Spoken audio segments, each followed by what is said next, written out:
On my first day time traveling to the Middle Ages, there was actually a long queue outside the local lord's castle handing out wives. What was even more outrageous was that not only were they giving them away for free, but as long as you took a girl home, the lord would subsidize you with 300 copper coins as a breeding subsidy. However, I refused, simply because I had transmigrated as a blind man. It was hard enough to feed myself in the cruel Middle Ages, so how could I feed a wife? However, when the last remaining girl knelt before me, begging me to take her away so her alcoholic father wouldn't beat her to death today, my heart still softened. I told her frankly that I was a blind man, might not be able to provide for her, and might even have to rely on her to feed me. If she didn't mind, she could come with me. She was incredibly relieved, nodding like crazy, saying she didn't mind at all. Just like that, I picked up a free wife named Alara. The kind-hearted neighbor, old Tom, escorted us to my dilapidated, drafty mutant thatch hut that didn't even have a wooden board for a bed, and then left. Alara stared blankly at this bridal chamber that was dozens of times shabbier than her own home, but I could only bite the bullet and comfort her, saying days would get better. This silly girl didn't run away. Instead, she took the initiative to hold my cane and led me to the Lord's Hall to sign the marriage certificate and claim the 300 copper coin reward. We walked for over an hour on the way there. At noon, she helped me sit down to rest. I felt the bundle under my rear was very soft. Asking casually, I found out she had stuffed dry straw into the bundle to make a cushion for me, while she herself was going to sit on the muddy ground. I grabbed her and forcefully made her sit on the bundle. The girl was so moved her voice trembled. Hugging my arm tightly, she said that even if I was blind, she had set her heart on me, and from now on, she would be my eyes. This sentence completely hit my soft spot. In the afternoon, the marriage certificate was completed, and the Lord readily handed over the 300 copper coins. Alara was so excited she kept calling me hubby, her face burning red. I was dizzy with hunger and suggested going to the tavern for a good meal, but Alara adamantly refused. She insisted on buying some inferior rye to boil into mush at home, because every single copper coin had to be carefully budgeted to survive until the autumn harvest. I directly cupped her face and asked if she believed in me. At the exact moment my hands touched her cheeks, a miracle happened. A clear 3D modeled face suddenly popped into my mind. Following the tactile sensation of my fingers, the details of this face were completely filled in. A delicate oval face, long eyelashes, pure and lively. How was this an ugly duckling? As long as her nutrition caught up, this was absolutely a fairy-tier beautiful wife with a baseline score of 90 out of 100. I had completely hit the jackpot. Feeling confident, I retracted my hands and directly took the bewildered Alara to the tavern, where we devoured 2 large bowls of thick beef stew. Spending 8 copper coins made her heart ache so much she shed tears. After eating and drinking our fill, I told her not to feel bad. What was spent today, I would earn back tenfold tomorrow. She told me to spend less, but I ignored her pleas and went on a shopping spree at the market. 10 pounds of wheat, 10 pounds of fatty pork that even dogs wouldn't eat, a few pounds of expensive white sugar, along with a cast iron pot and a wide-backed chef's knife, both extremely expensive in the kingdom. 268 copper coins were spent in a flash. By the time we returned to the rundown thatched hut in Oakhaven village, it was already dark. I had Alara build a stove and light a fire. I diced the fatty pork and threw it into the pot, rendering over a pound of snow-white lard. After dinner, blushing, Alara laid out the dry hay on the ground, so nervous her body was stiff, and stuttered a reminder that it was time to sleep. She knew exactly what was about to happen on a medieval wedding night. I looked at the drafty roof and almost laughed out loud. What was the difference between this and sleeping outdoors? I completely dispelled her worries, telling her to sleep peacefully, and that we would talk about making babies after we built a new house. She breathed a long sigh of relief, ran to the innermost corner to lie down, and spent the whole night in fearful anticipation. The next morning, I snapped my eyes open. Although my eyes still couldn't see, I found that my 5 senses had sharpened to a terrifying degree. Hearing, smell, and physical fitness had entirely doubled. Even more outrageously, a holographic modeled world with me at the center and a radius of 5 meters appeared in my mind. Every detail in the thatched hut, including the soundly sleeping Alara, was clearly visible. I named the superpower the mind's eye. I got up, picked up the knife, and prepared to make breakfast. Alara was woken by the noise and was terrified, thinking I was going to do something drastic. After washing up, I began to show my true skills. I heated the pot, melted the lard, poured in the high-tech corn seeds I had hidden in my belt when I transmigrated, and shook the pot crazily. Hearing the crackling sounds from the pot, Alara's eyes almost popped out. A small bowl of seeds had actually popped into a huge pot of puffed rice. Next, I melted the white sugar and water, poured in the popcorn, mixed it evenly, and molded it into balls by hand after it cooled. The honey caramel popcorn ball, a snack absolutely unique in the Middle Ages, was born. The cost was less than 10 copper coins, and I priced them at 1 copper coin each. In the afternoon, carrying a bamboo basket filled with 200 popcorn balls, I took Alara straight to the grand market of the kingdom's capital, London City. Once there, Alara was too shy to open her mouth, so I just let my voice out and hawked the goods. Soon, a mother and son were attracted. I smoothly used a sales pitch to provoke them, and the kid ran off with the popcorn ball to show off to other noble kids. This hunger marketing tactic worked wonders. In less than half an hour, dozens of kids and adults surrounded us. 200 popcorn balls sold out in an hour. Looking at the heavy 200 copper coins in her hands, Alara trembled with excitement. We immediately went to buy more corn and new bamboo baskets, working overtime through the night to make 600 more. The next day, we went back to the grand market and completely sold out again. Deducting the costs, we netted over 500 copper coins a day. Alara had never seen so much money in her life, and she looked at me with pure worship. Over the next half month, we stuck to making exactly 600 a day. London City had a population of hundreds of thousands. This tiny supply wasn't even enough to fill the gaps between their teeth. Popcorn balls completely blew up across every street and alley. Relying on this exclusive business, we saved up a full 5 silver coins. I hired a carpenter to make a large oak bed and bought plenty of wool bedding. Every night, sleeping while holding Alarawo's nutrition was catching up and whose figure was becoming more and more devilish. Life was beautiful. But today, I decided to halt production. Holding the 5 silver coins, Alara excitedly suggested using this huge sum to build a draft-free wooden house. I shook my head directly. What's a wooden house? If I'm going to build, I'm building a grand manor with a courtyard, red bricks, and a slate roof. Alara was dumbfounded. Only knights and baron lords could afford grand red brick houses. I didn't explain. I just pulled her along to find our savior, Old Tom, and asked him to gather all the villagers at the village square. Alara panicked, thinking I was going to give the secret recipe away for free, crying tears of anxiety. I told her that even if the two of us worked ourselves to death, we could only make 600 a day. What I wanted to play was the distribution model. In the square, the village chief Sir Gareth, a retired old knight, and all 200 plus people in the village were present. Standing on a millstone, I directly opened my hand, displaying the 5 shiny silver coins to everyone. The entire village gasped instantly, their eyes turning red with envy. A soldier's annual pay was only 5 silver coins, and I had earned that in half a month. Looking at their shocked faces, I dropped a bombshell. I planned to select a group of women in the village and wholesale the popcorn balls to you at 1 copper coin for 2. You go to the city and sell them for 1 copper coin each, pocketing half as pure profit. Those without capital can take the goods first and settle the bill after selling. As soon as these words came out, the whole village exploded. Earning dozens of copper coins a day was basically a pie falling from the sky for serfs who depended on the weather to eat. Sir Gareth grabbed my hand excitedly to confirm over and over. My single sentence, when poor, mind oneself. When wealthy, lift the world, directly moved this retired old knight to tears. He drew his sword on the spot to stand up for me,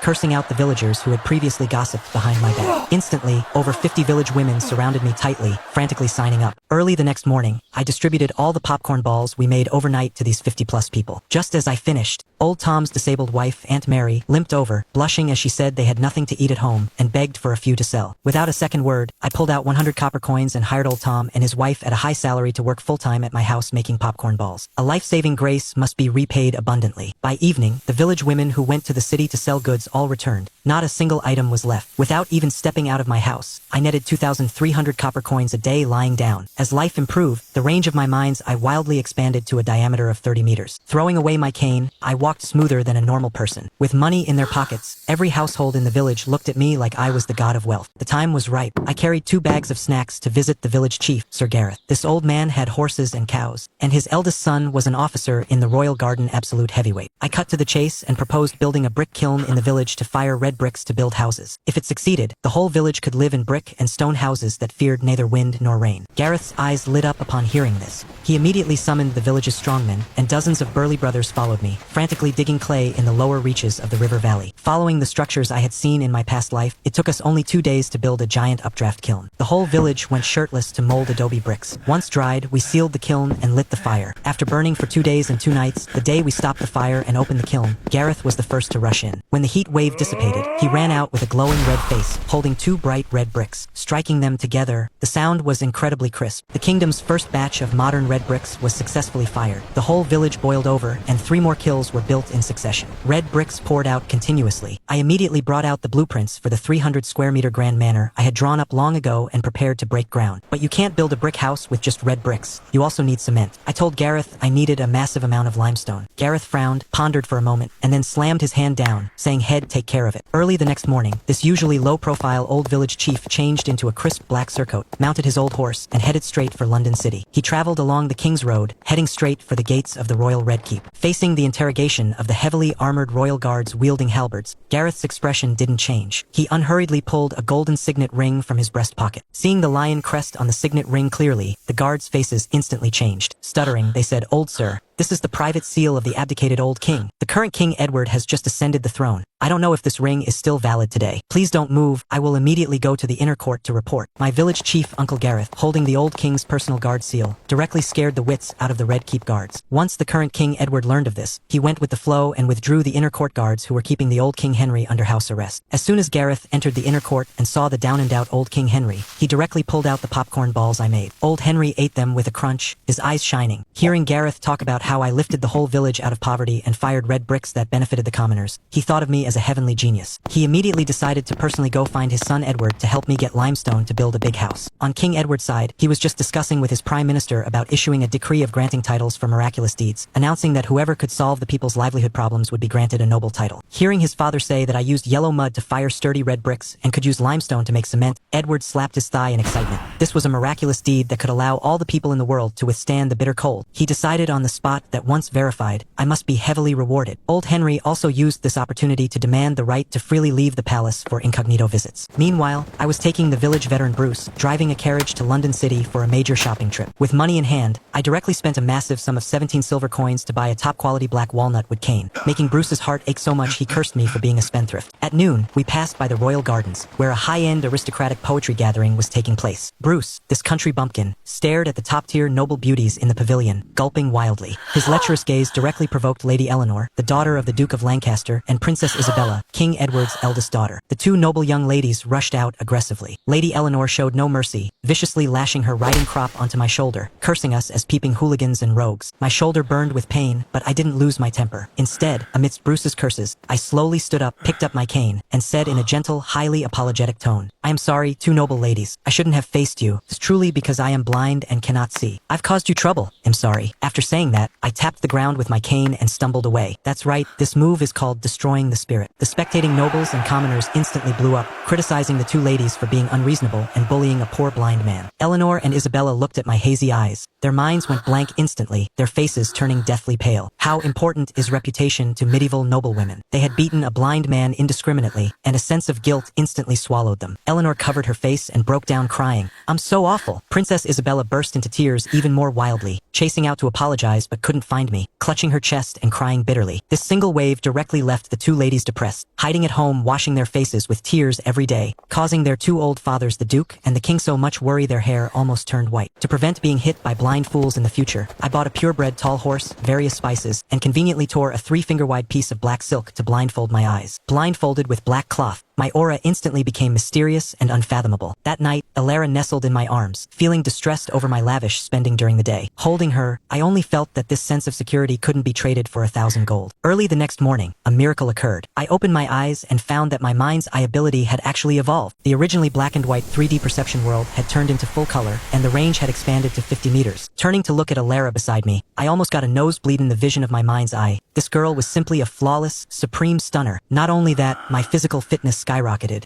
granting me the terrifying strength of 7 or 8 grown men. In a great mood, I personally went to the kitchen to knead dough. Bringing out the expensive refined salt, I pan-fried a few soft egg pancakes for her. Watching my skillful movements and eating the delicacies she wouldn't have dared dream of before, Alara was so moved tears fell pat-pat, swearing to serve me well in the future. At this time, the abdicated old King Henry, bringing 4 royal knights and using the alias Old Harry, quietly came to our Oakhaven village for an incognito visit. Wandering around the village with his hands behind his back, he happened to see me directing the strongmen building the manor. To prevent them from inhaling limestone powder, I had everyone wear homemade linen masks. This advanced awareness of protection opened Old Harry's eyes. At noon, I had Alara buy over 100 pounds of pork, preparing to feast the whole village. Medieval pork was considered peasant meat, something nobles completely disdained. But I chopped the pork into chunks, blanched it, added spices like cinnamon and star anise, caramelized the sugar, and stewed it for a full 2 hours. The moment I opened the pot, the rich meat aroma was like a nuclear explosion, instantly sweeping across the village. I had someone bake 1,000-layer flatbreads, scooped out the steaming braised pork, chopped it up, and stuffed it into the bread. One bite, and it was rich but not greasy, mouth-watering. The men of the village ate until their eyes turned red.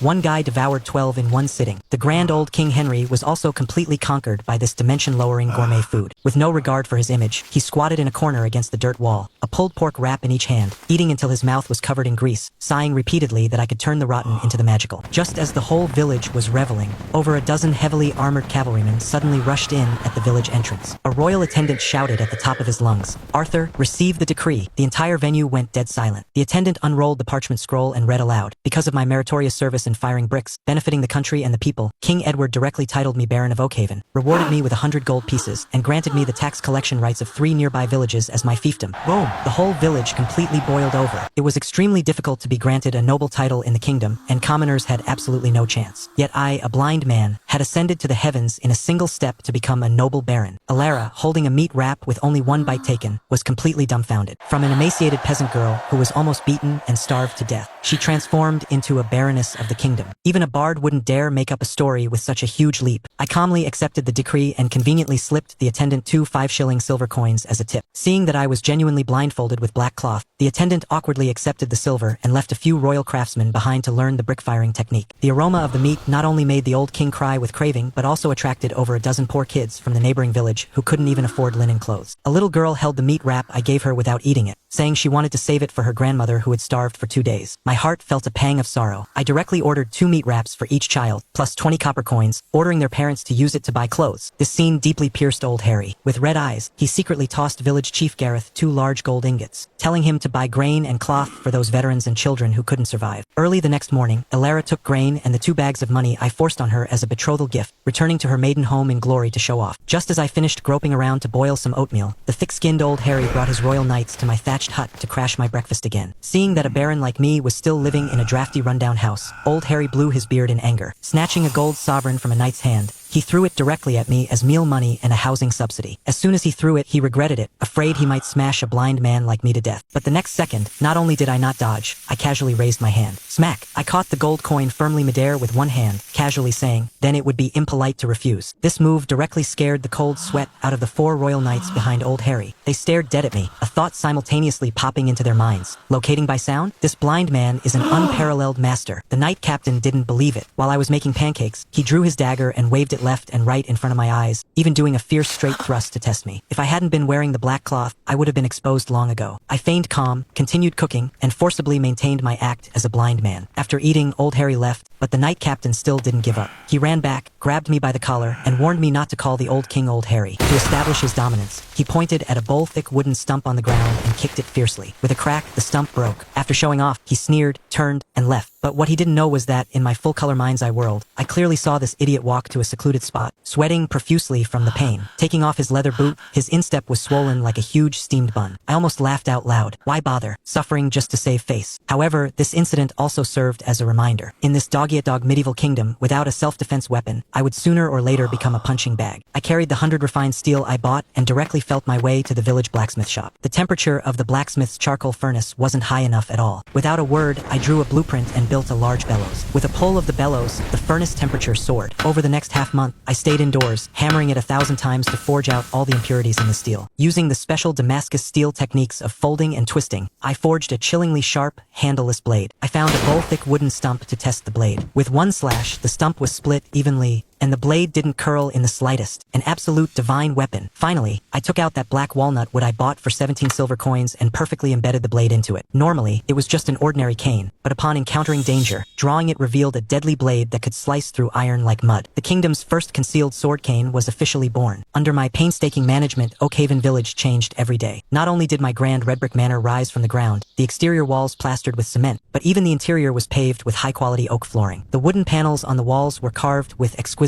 iris patterns. Just for the interior decoration, I threw in hundreds of silver coins. Elara, this little money grubber, her greatest joy every day was sitting in the house, hugging my stash of 700 or 800 silver coins, grinning from ear to ear as she counted the money. One day, village chief Sir Gareth led 2 elderly men into my manor. As soon as these 2 old men saw the interior of my mansion, their eyes glazed over. Gareth sighed, pointing at the 2, saying this was One-Eyed Marcus from Grizzly Valley, and the veteran Quickblade Daniel from Cold Spring Village. They were old brothers who had braved life and death with him in the army back in the day. Their 2 villages were so poor they were clinking. The serfs were almost starving to death. They wanted to beg me for a way out, asking if they could also join the popcorn ball business. Grizzly Valley and Cold Spring Village were now also fiefs granted to me by the king. I shook my head and decisively refused. The popcorn ball market was almost saturated. If we did more, no one would have food to eat. Seeing the disappointed looks in the 2 old men's eyes, I changed the subject and threw out an even bigger plan. Merge our 3 villages and manage them centrally. Draft all the men to fire bricks and build houses. They'll provide 3 meals a day, aiming to have everyone living in brand new, cold-resistant brick houses within a month. Hearing this, the 2 old men were so excited they almost knelt down to kiss my ring. I then dropped another bombshell. Also, I hear there are quite a few retired veterans in the villages. I plan to recruit 50 strong household guards, paying each man a military wage of 1 silver coin per month. 1 silver coin, that was a common serf's harvest for a whole year. Marcus and veteran Daniel's eyes instantly lit up like starving wolves, shouting at the top of their their lungs that they wanted to be my guards. I sized up their half-century-old arms and legs with some suspicion, asking if they could still fight. As soon as my voice fell, old Daniel directly picked up a thick wooden stick in the courtyard and started wielding it on the spot. Good heavens, the sound of breaking air whistled. The moves were grand yet meticulous, every strike aiming straight for the vitals. It was absolutely a killing technique survived from the meat grinder battlefields of the Middle Ages. At the end of his routine, the old man actually leaped up and landed lightly and steadily on top of the 3-meter-high stable. I was dumbfounded. How is this a retired old man? This was clearly a hidden Templar knight-level master. I made the decision to recruit him on the spot without a second word. The next day, with a stroke of my pen, I withdrew 600 silver coins and had Gareth go to London City to buy 50 high-breed warhorses. Alara, hugging her severely shrunken money bag, slumped on a small wooden stool, crying in heartbreak, complaining resentfully that I spent our entire fortune in one day. I pulled her into my arms, unceremoniously occupying that soft high ground, and smiled to comfort her that money is a bastard, spend it all and well earn it back. In this chaotic Middle Ages, with our family being so rich, if we didn't have armed forces to protect us, we'd be robbed clean by bandits and rogue knights sooner or later. Recruiting guards is money to save our lives. 50 battle-hardened veterans quickly assembled. To intimidate these army hooligans, I specifically arranged for a ruthless man named Blackbeard Blake to play the bad cop. It was said this Blackheart fellow used to hollow out Viking pirate skulls to use as wine bowls on the northern battlefield, known as the Living King of Hell.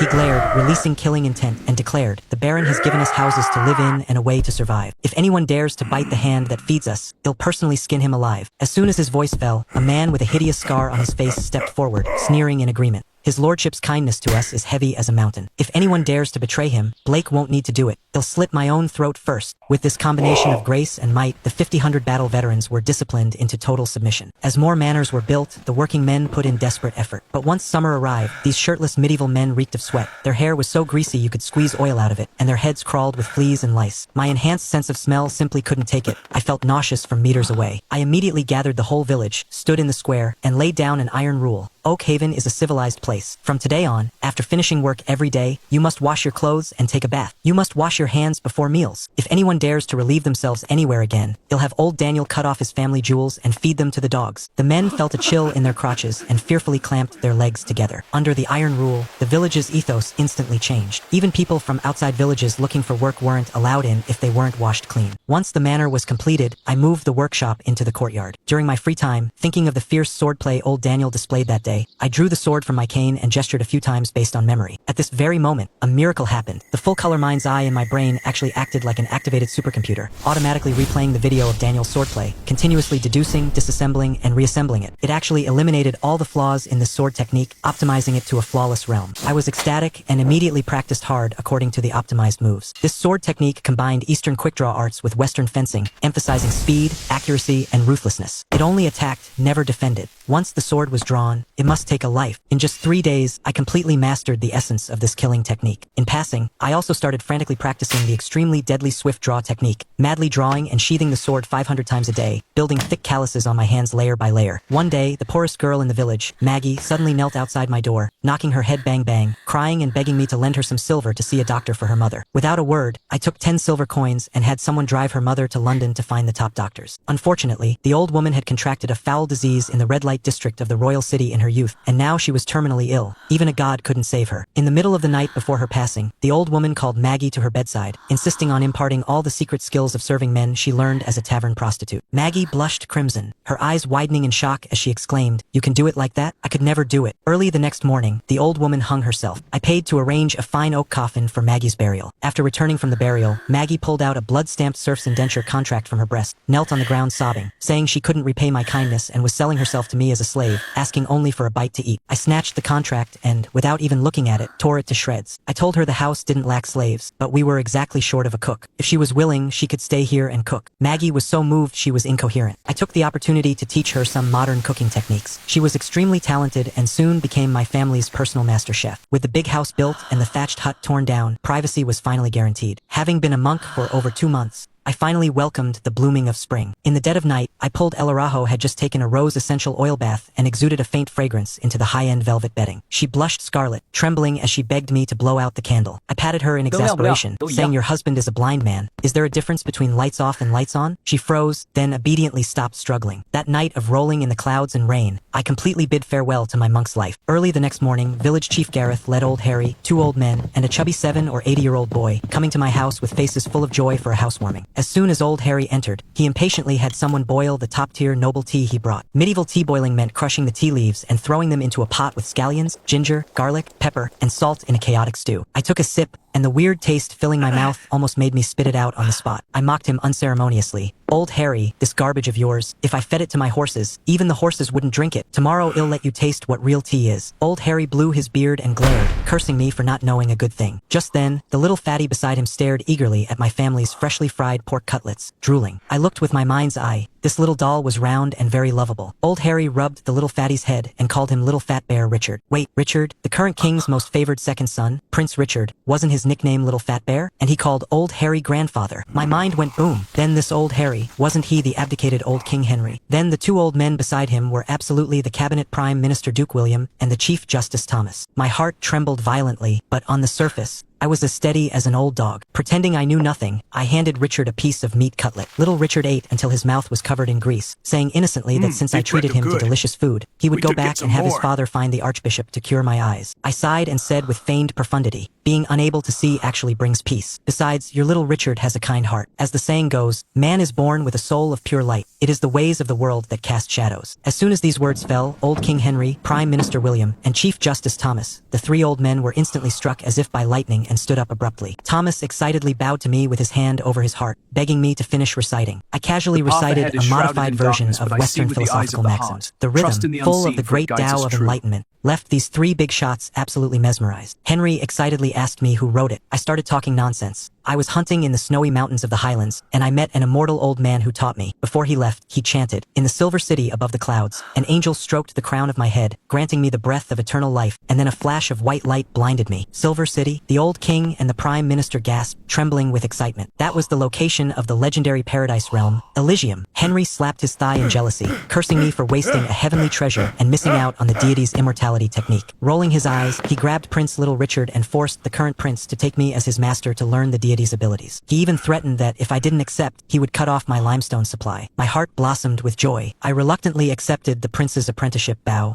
successfully taking the current royal prince as my disciple. After old Harry and the group left, I immediately set up the large iron wok, poured in the raw tea leaves I just bought, and stir-fried them over low heat. Before long, a rich, fresh tea aroma filled the entire courtyard. 2.5 pounds of roasted tea came out of the pot. Smelling the aroma, Alara's eyes were filled with worship for me. Just then, someone leaped down from the courtyard wall with a whoosh. It was Lancelot, the commander of the old king's personal royal knights. Because I had scolded the old king for flaunting his seniority during the day, this old boy was extremely unhappy and climbed the wall behind his master's back to make trouble for me. He approached step by step with a dark face, cracking his armored knuckles. Seeing this, Alara and Maggie, one holding a boning knife and the other a fire poker, guarded me firmly. Alara was so scared her legs went soft, but she still gritted her teeth and tremblingly warned him not to come closer. My heart warmed, and I softly told them to step back. Lancelot sneered, asking if I really thought he wouldn't dare strike. Saying so, he lunged forward violently. At the exact moment he made his move, my face was expressionless, and my right hand instantly pressed onto my cane. Clang! A blinding silver light tore through the air. The swift draw technique I had painstakingly practiced 1,000 times erupted perfectly in this instant. The sword speed reached an unimaginable extreme. Before Lancelot even had the thought to dodge, my iron-slicing sword cane was already resting steadily against his throat, a tiny trace of blood slowly seeping out. The air went dead silent instantly. Lancelot froze in place, his pupils shrinking violently, his gaze shifting from arrogance to extreme terror as cold sweat instantly drenched his entire body. He watched with his own eyes as a lock of his blonde hair was severed by the sword aura. If my wrist pushed forward even 1 millimeter, his fine head would roll to the ground. I sheathed the sword back into the cane, my tone icy cold, telling him to scramble back and tell his lord not to test my bottom line again. This insufferably arrogant royal knight commander swallowed hard, his legs giving out, and crawled and scrambled out of my house. After returning, he warned his royal guards in sheer terror, saying that blind man was an unparalleled sword master. If he hadn't shown mercy, Lancelot would already be a dead man, and from now on, no one was allowed to provoke me. At dusk, old King Henry ran over again like an old dog following a scent. I brewed him a bowl of roasted black tea with boiling water. He took a sip, his eyes instantly lighting up like torches, repeatedly praising it as good tea. This fresh, slightly bitter, pure tea directly overturned his cognition of drinking tea. I deliberately pretended to be troubled, sighing that my family was almost out of food because of building the house, and that I planned to sell this top-tier black tea for 5 gold coins a pound. 5 gold coins a pound. This was practically robbery. But Henry patted his chest and guaranteed that this tea would absolutely absolutely sell out crazily in the noble circles of the royal city. I went with the flow, painfully gifting him a few tins, naturally making him my highest level free royal spokesperson. Once he left satisfied, I told Alara the reason for setting this astronomical price. Nobles spent several gold coins to drink spice-stewed tea for half a year anyway. Spending a few more to buy my premium black tea wouldn't matter to them at all. Alara's eyes shone as she listened. I immediately took out my last stash of 50 silver coins and told her to go to the most prosperous King's Road in London City, secure a shop, and hang up the wooden sign Prosperity Tea Shop. By the way, I instructed her to buy up fresh rose petals in the city. A massive chess game capable of emptying the pockets of the kingdom's powerful elites had been quietly laid out. On the other side, the old king took Richard back to the Red Keep and went straight to King Edward's throne room. He bluffed about what he saw and heard in the village, insisting on leaving the little prince in my village to gain experience, using the excuse of observing the people's conditions. With this grandfather-grandson duo acting as my free protective talismans and ATMs, I had completely established my footing in the kingdom of Albion. As soon as this old boy, the old king, returned to the palace, he showed off big time in front of his son Edward. As soon as he opened the tea tin I gave him, the tea aroma filled the hall. Edward usually drank tea soup stewed with scallions, ginger, and garlic. When had he ever seen such a display? Old Henry haughtily had someone bring boiling water, grabbed a handful of tea leaves, and brewed it directly, disdainfully telling Edward, "Boiled tea is for the lower class to drink. We royalty must steep it." Edward held the golden cup and took a sip. The fresh, sweet aftertaste texture directly made him doubt his life. Seeing his son's country bumpkin appearance, old Henry felt ecstatic. Amidst the joy, Edward sighed, saying there was a severe drought along the northern wall. Tens of thousands of commoners had no harvest, but the national treasury was empty, and there was no money for disaster relief. The little chubby Richard, listening on the side, secretly noted this down, planning to ask me, his newly acknowledged teacher, for a countermeasure. While the old king acted as a free promotional ambassador in the palace, I wasn't idle at home either. Baskets of fresh tea leaves and rose petals were transported into the courtyard, and I worked overtime through the night with the pretty cook Maggie, mixing fresh tea with petals and roasting them. The high-end customized rose black tea and original emerald green tea were born. I worked until the middle of the night. Just after taking a bath and going to bed, a scream and the sound of something heavy hitting the floor suddenly came from the bathroom. I jolted awake, threw on some clothes, grabbed my cane, and rushed over. My full-color minds, I saw everything clearly in the pitch-dark bathroom. Maggie had slipped on the stone floor, scraping a large piece off her knee, bleeding profusely. But my persona right now is a blind man. I could only pretend I couldn't see anything and grope my way over. Maggie was terrified and stubbornly said she was fine, but as soon as she stood up, she fell back down from the pain. I sighed, simply threw away the cane, and scooped her up in a Princess Carrie. A blind man carrying a cripple, a perfect match. To avoid exposing the fact that I could see, I played my acting skills to the extreme along the way. I turned around, bam, hit the wall, turned again, clatter, hit the table. In just a few steps, I bumped and stumbled. In my arms, Maggie felt so heartbroken watching me that her tears swirled. When I got her back to her room, she brought a basin of water and carefully wiped the mud off my feet and the blood smeared on my body. Under the dim candlelight, her affectionate gaze simply couldn't be hidden. I deliberately sighed, mocking myself as a useless blind man. Hearing this, how could Maggie hold back? With a trembling voice, she said, "My lord, Maggie isn't leaving tonight." That night, going with the flow, this obedient cook completely became my woman. Early the next morning, little fatty Richard came to class on time. As soon as he arrived, his eyes shone as he begged me to teach him the immortal magic of flying in the sky. I sized up his round figure and mercilessly poured cold water on him. Flying is possible, but you are too fat. You simply can't fly. From tomorrow on, follow my nights and run early every morning to lose weight. Richard readily agreed. For his first introductory lesson, I directly pulled out an ultimate dimension-lowering weapon, Arabic numerals and decimal addition and subtraction. Little Richard was indeed the king's smartest son. In just an hour, he mastered addition and subtraction up to 1,000 with pure proficiency, exclaiming that the arrangement of numbers was infinitely wondrous. After learning math, he mysteriously asked me if there was a way to solve the drought in the north. Hearing this, I knew he was trying to fish for my ideas to share his father's burden. So I didn't hide anything and casually explained a chain of stratagems to him. Richard listened until his little face flushed red. Bowing repeatedly in excitement, he turned around, mounted his fast horse, and galloped wildly back to London City. As soon as this kid returned to the throne room, it happened to be when the cabinet ministers were deliberating. In front of all the nobles at court, he directly dropped a royal flush. The kingdom's merchants are dripping with oil, filthy rich. Why not levy commercial taxes to fill the treasury? The chancellor of the exchequer immediately pointed out the flaw, saying if everyone went into business, who would farm the land? Richard smugly threw out the patch I taught him. Merchants are not allowed to abandon their fields. Those who leave their fields uncultivated will have their property confiscated by law. If that still doesn't work, then enforce a mandatory grain tax of 20% based on previous grain yields. Those who can't pay go straight to prison. As soon as these words came out, the venue went dead silent. The chancellor excitedly shouted it was brilliant, and his uncle, the Duke of Lancaster, was full of amazement. King Edward was so happy he couldn't find north, decreeing on the spot a heavy reward for Richard's royal tutor. Striking while the iron was hot, Richard volunteered to go to the north for disaster relief, and shamelessly shamelessly begged the king for a blank baron's charter stamped with the royal wax seal. To pave the way for his son, Edward waved his hand and directly approved it. At the same time, an action by the king during the morning court completely detonated my business. To show off, he brewed a bowl of the tea I roasted for every duke and earl attending the court, and specifically mentioned the name Prosperity Tea Shop. Good heavens, the king personally endorsing it, what a big deal. By noon,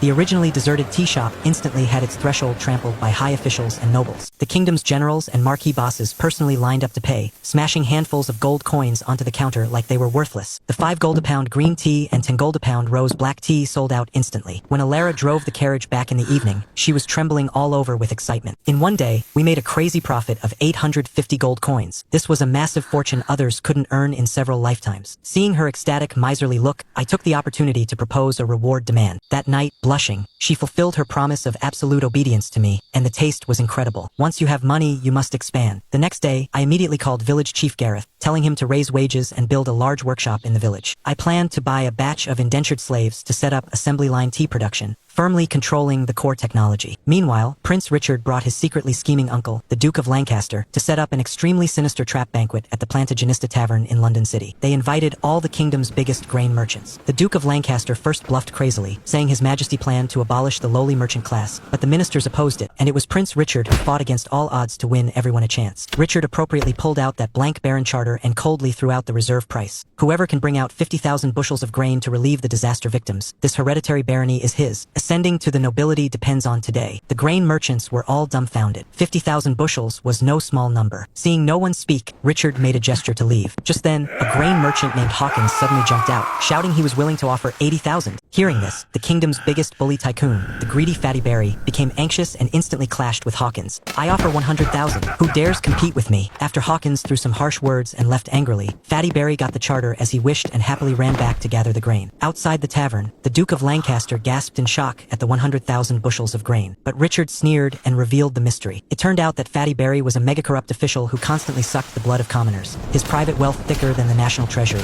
and with a notorious record. Richard had secretly bribed Hawkins the night before to act as a shill, deliberately enraging the Fatty to raise the price. Once the Fatty handed over the grain and relieved the disaster, Richard would turn around and hand over the evidence of Barry persecuting commoners to the Inquisition, not only stripping him of his title but also sending him to the gallows. After hearing this, the Duke of Lancaster looked at his 80-year-old nephew in horror, first using the noble title as bait, then arranging a shill to provoke him, and afterward sharpening the knife to butcher the fat pig. This interlocking venomous plot was simply chilling. Richard even added a naive stab. "Uncle, my teacher taught me all this. Teacher said, you must fatten the pig before killing it." The Duke's mind conjured up the pedantic old face of the tutor, absolutely unable to believe this was a venomous scheme that old scholar could come up with. The disaster relief convoy set off majestically. On the road, Richard kept my instructions in mind, dragging his uncle for a cross-country run before dawn every day. Half a month later, when the two returned to London, the originally chubby little bear had slimmed down considerably, tanned as dark as a commoner. King Edward, seeing his son's appearance in court, felt his heart ache so much he shed tears on the spot, pointing at the court nobles and scolding them for questioning the prince. The Duke of Lancaster stepped forward to deliver his report, excitedly announcing, the northern drought was perfectly resolved. Not only did they not spend a single copper coin or grain from the royal family, but they also squeezed an extra 30,000 bushels of grain from the profiteers to bring back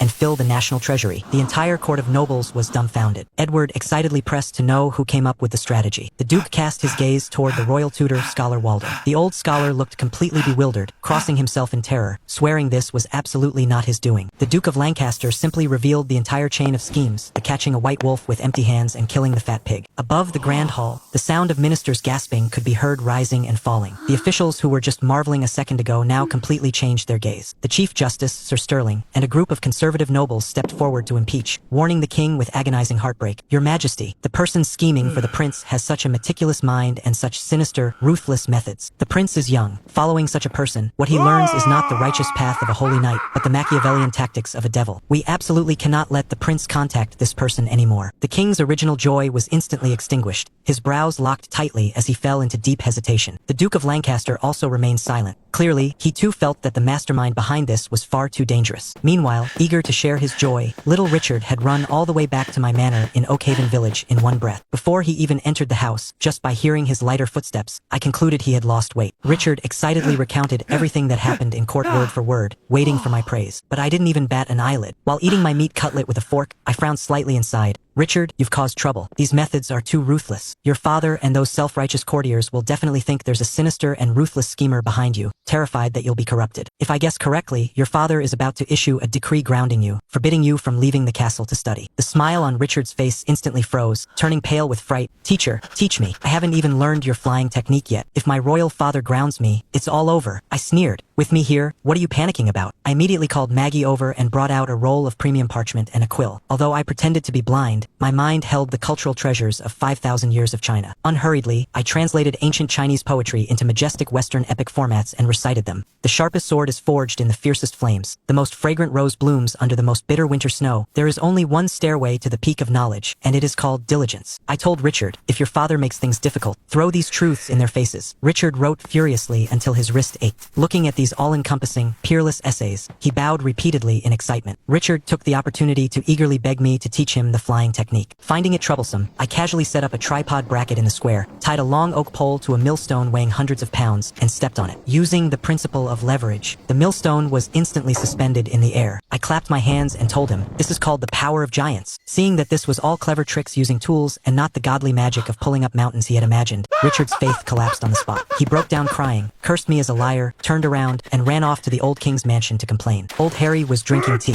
Hearing his grandson was bullied, he was instantly furious. But when Richard threw the crumpled parchment on the ground, the old king took one look, and his whole body was struck by lightning. He stood up abruptly, holding the parchment with both hands, his mouth trembling as he read those philosophical epic quotes, his eyes growing brighter with every word. Suddenly, the old king flew into a rage, pointing at Richard and cursing, "You bastard! Which of these pieces taught by Mr. Arthur isn't a masterpiece meant to enlighten the masses and be remembered through the ages? He showed you the suffering of the commoners, taught you the skills to defend the kingdom, and you treat it like dirt. If you remain so stubbornly blind, I will directly strip you of your royal inheritance rights." Richard was frightened silly. Without a second word, the old king grabbed a barrel of premium monastery strong ale, grabbed Richard by the ear, and ran to my house to apologize. When they arrived, I was in the courtyard with Maggie doing a Texas BB-style outdoor cookout. The concept of barbecue simply didn't exist in the Middle Ages. Once the aroma of cumin, herbs, and roasted meat wafted out, old King the German's soul was almost hooked away. Richard obediently bowed to me and admitted his mistake. I told him to go to the side, wash his hands, and help Maggie skewer mutton. The old king made himself right at home, grabbing a small stool to sit by the grill to help me fan the flames, while frantically sneaking bites of half-cooked roast meat, shouting in satisfaction. During the meal, the old king asked me why I taught little Richard these immortal masterpieces. I confessed it was to guard against those hypocrites in the court saying I corrupted the prince. Hearing this, the old king slapped his thigh in anger. "I'd like to see who dares. Tomorrow I will personally go to the Red Keep. If anyone dares say a word against you, I'll draw my sword and hack them to pieces." Striking while the iron was hot, I gave him a vivid lesson. "Old Harry, do you know what it truly means to be people-oriented? The king is but a ship, and the people are the ocean. The ocean can bear the ship, but it can also swallow it whole."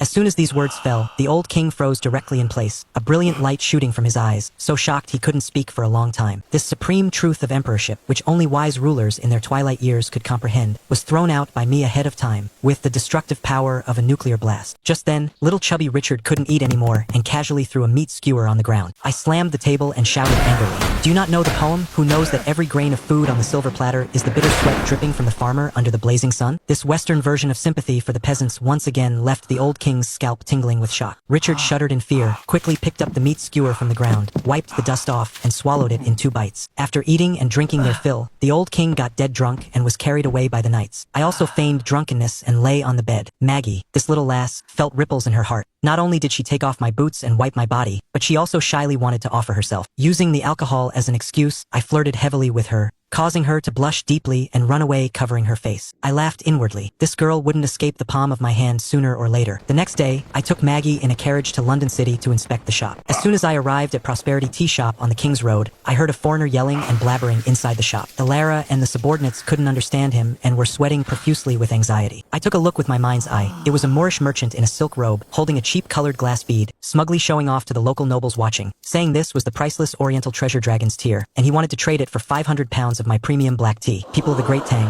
Oh wait, medieval Albion, when had they ever seen glass? My subordinates, the veterans Old Ma and Old Daniel, stared at that broken bead, their eyes glazed over, exclaiming it was invaluable. I was instantly so angered by this foreigner's shamelessness that I laughed. A glass marble worth a few cents in modern society, and you're using it to scam me out of thousands of gold coins worth of tea. Do you really think I'm blind? I approached with a cold face and, using extremely fluent, perfectly pronounced Arabic, threw a national curse right in his face. Immediately after, I delivered a vicious backhand slap. With a crisp smack, 4 or 5 of the foreigner's molars flew right out, and he crashed heavily to the ground. Dead silence filled the room. Alara was bewildered. Old Ma and old Daniel were dumbfounded, and the spectating nobles were dead silent. Who could believe that a country baron not only spoke a foreign language but also dared to beat up a foreign merchant in the street? I raised my cane and whipped the swindler wildly, roaring in Arabic, "Son of a bitch, daring to bring this trash fired from a pile of sand to scam your granddaddy? Get the hell out." The Moorish merchant was terrified out of his wits, scrambled out of the tea shop, not even daring to fart. Alara was terrified, afraid the foreigner would go to the Supreme Court to sue. I sneered and told her, as long as I expose the secret that this kind of gemstone is actually just fired sand, the dukes and marquises in the royal city, who were scammed out of tens of thousands of gold coins, would skin these foreign merchants alive. Hearing my explanation, everyone suddenly understood. Old Ma stomped his feet in anger, cursing the foreigners for having black hearts. I waved my hand, stating that the tea business was almost saturated. I planned to buy a large mansion in the city, and our next step was to build a kiln to fire glass ourselves, specifically to scam those filthy rich big shots and foreign envoys. Coincidentally, my subordinates heard that a luxurious family manor in the noble district was up for sale. The seller was none other than the current King Edward's cousin, London City's famous royal relative and ultimate gambler Viscount Percival. This prodigal son had gambled until his eyes turned red in an underground casino, and was about to mortgage the manor, worth at least 30,000 silver coins, to the mob for a mere 10,000. I directly intercepted it with 1,100 gold coins. Seeing the gleaming gold, Percival's eyes shone, and he signed the title deed without hesitation. The underground casino boss, realizing his cooked duck had flown away, flew into a rage. He sent 7 or 8 masked thugs to block us in a deadened alley halfway back, attempting to murder and rob us. Percival turned pale with fright. I sat in the carriage without even moving. My subordinate, the living king of hell, old Daniel, drew his long sword and sneered, robbing a house on the old master's head. He jumped off the carriage, turned the blade, and smashed down viciously with the crossguard. In less than 3 seconds, screams mixed with the sound of crushing bones echoed through the alley. The leader of the mob thugs had his kneecap directly shattered by old Daniel's sword hilt, lying on the ground like a dead dog. Percival was dumbfounded on the spot. He was a royal relative who had seen the world, yet he was so shocked by the terrifying combat power of my 2 coachmen that his scalp went numb. The way he looked at me was full of deep dread. Successfully obtaining the title deed, the noble manor was officially registered under my name. And at this moment, a storm was brewing in the throne room of the Red Keep. King Edward sat squarely on the Iron Throne, his face sinking like water, while the court nobles were filled with righteous indignation. Edward stared at the little Prince Richard, who had just returned from disaster relief, and strictly questioned, "Who exactly taught you that venomous disaster relief scheme?" "The whole court says this person has a wicked heart. If you can't give a clear explanation, you will never be allowed to step out of the Red Keep again." Unhurried, Richard straightened his back and threw out the top secret setting I had taught him. "Father, teacher acts nobly and never seeks fame or wealth. He once encountered a deity who imparted heavenly secrets. Before the old man vanished into white light, he left a sentence. In the silver city above the clouds, an angel stroked the crown of my head, granting me the breath of eternal life. Father, my teacher is the proxy of the deity in the mortal realm." As soon as these words came out, it was like pouring cold water into boiling oil. The grand hall exploded instantly. Edward stood up in shock, and the officials gasped. Just then, old King Henry, who had been listening from behind the curtain, swaggered out holding the parchment I gave him. "Edward, Mr. Arthur calculated long ago that the officials would make things difficult today. Not only is he a man blessed by the deities, but he is also a peerless genius." Old Henry excitedly slapped the parchment onto the armrest of the throne and immediately recited on the spot, "The king is but a ship, and the people are the ocean. The ocean can bear the ship, but it can also swallow it whole." King Edward stared fixedly at the text on the paper. "The sharpest sword is forged in the fiercest flames. There is only one stairway to the peak of knowledge." Every sentence was like a thunderous war drum, shaking this iron-fisted king until his heart surged and his blood boiled. Coupled with the deafening bearing and sinking the ship theory, Edward was completely won over. The court nobles, who were just cursing me as a sinister villain a second ago, were now all fiercely crushed to the ground by my unparalleled talent and grand vision, prostrating themselves in worship. Edward flushed red with excitement, shouting, "This is a true talent to save the world. Men, copy these maxims and distribute them to the world. I will entrust him with heavy responsibilities, and I will grant him an unmatched grand mansion." Coincidentally, the Chancellor suggested that the Percival family's manor in the noble district had been vacant for a long time and was most suitable for a reward. The king's dragon face showed great joy, and he decreed on the spot to grant that grand mansion to this unseen Mr. Arthur. Little did he know, just half an hour ago, that manor had already been bought by me with real silver and gold. Meanwhile, my obedient disciple Richard, keeping in mind a casual remark I made last night, sneaked into the royal kitchen of the Red Keep, crazily sweeping up the top-tier seafood inside to bring me an extra meal. Who would have thought that a dignified prince, to show filial respect to his blind master, would lead people to kick aside the royal steward and rob all 5 large barrels of top-tier lobsters, sea cucumbers, and sturgeons presented as tribute to the king. This is the joy of having a good disciple. Richard patted his chest with heroic pride. "If anything happens, this prince will take the blame." Saying so, he majestically led the guards to transport the seafood out of the palace. On the other side, by the gardens of the Red Keep, Richard's older sister, the Great Tangs, oh wait, the Kingdom of Albion's #1 beauty, Princess Isabella, was painting. When she saw her brother leading people grunting and carrying water buckets, she stopped him out of curiosity. Her gaze accidentally fell on the drawing board held by a retinue member. What was drawn on that board was exactly me. However, the painting only showed my face shape and features, completely missing the eyes. As soon as Isabella saw the portrait, her delicate body trembled, and her eye rims instantly turned red. Just a month ago, she and her cousin misunderstood me and whipped me indiscriminately with a riding crop. Upon learning the truth later, she was so guilty she couldn't eat or sleep for a whole month. Richard, this foolish blockhead, thinking his sister had a secret crush on me, exclaimed, "Sister, could it be that you like Mr. Arthur?" Isabella eagerly asked him why the person in the painting had no eyes. Richard said casually, "Teacher is a blind man. Whenever he goes out, he covers his eyes with black silk, so you didn't draw the eyes." These words were like a bolt from the blue, viciously striking the prince's heart. She remembered that when we met that day, I wasn't blindfolded yet. To prevent further misunderstandings, to prove I was blind, I actually chose to cover my eyes with black cloth from then on to live my days. In her self-imagined scenario, she felt I had endured immense pain and discrimination for their sake. The prince's heart instantly felt like it was being sliced by knives, and she immediately decided to follow Richard out of the city to personally apologize to me in Oakhaven Village. Meanwhile, I was sitting comfortably in the tea shop, playing a game of destroying spirits. This matter had to be blamed on the prodigal son Percival. The king suddenly wanted to check the royal clan's title deeds. His father, the Duke of Cornwall, found the title deed missing and beat him fiercely in a fit of rage. Percival ran to the tea shop like a stray dog, slapping the counter and begging me to return the title deed to him at the original price. Hearing this, how could I let the fat meat already at my mouth fly away? I leaned back in my chair and spoke indifferently. "A deal done is water spilled. You want to buy it? Fine, market price, not a single coin less than 30,000 silver coins." Percival's face turned green with anger,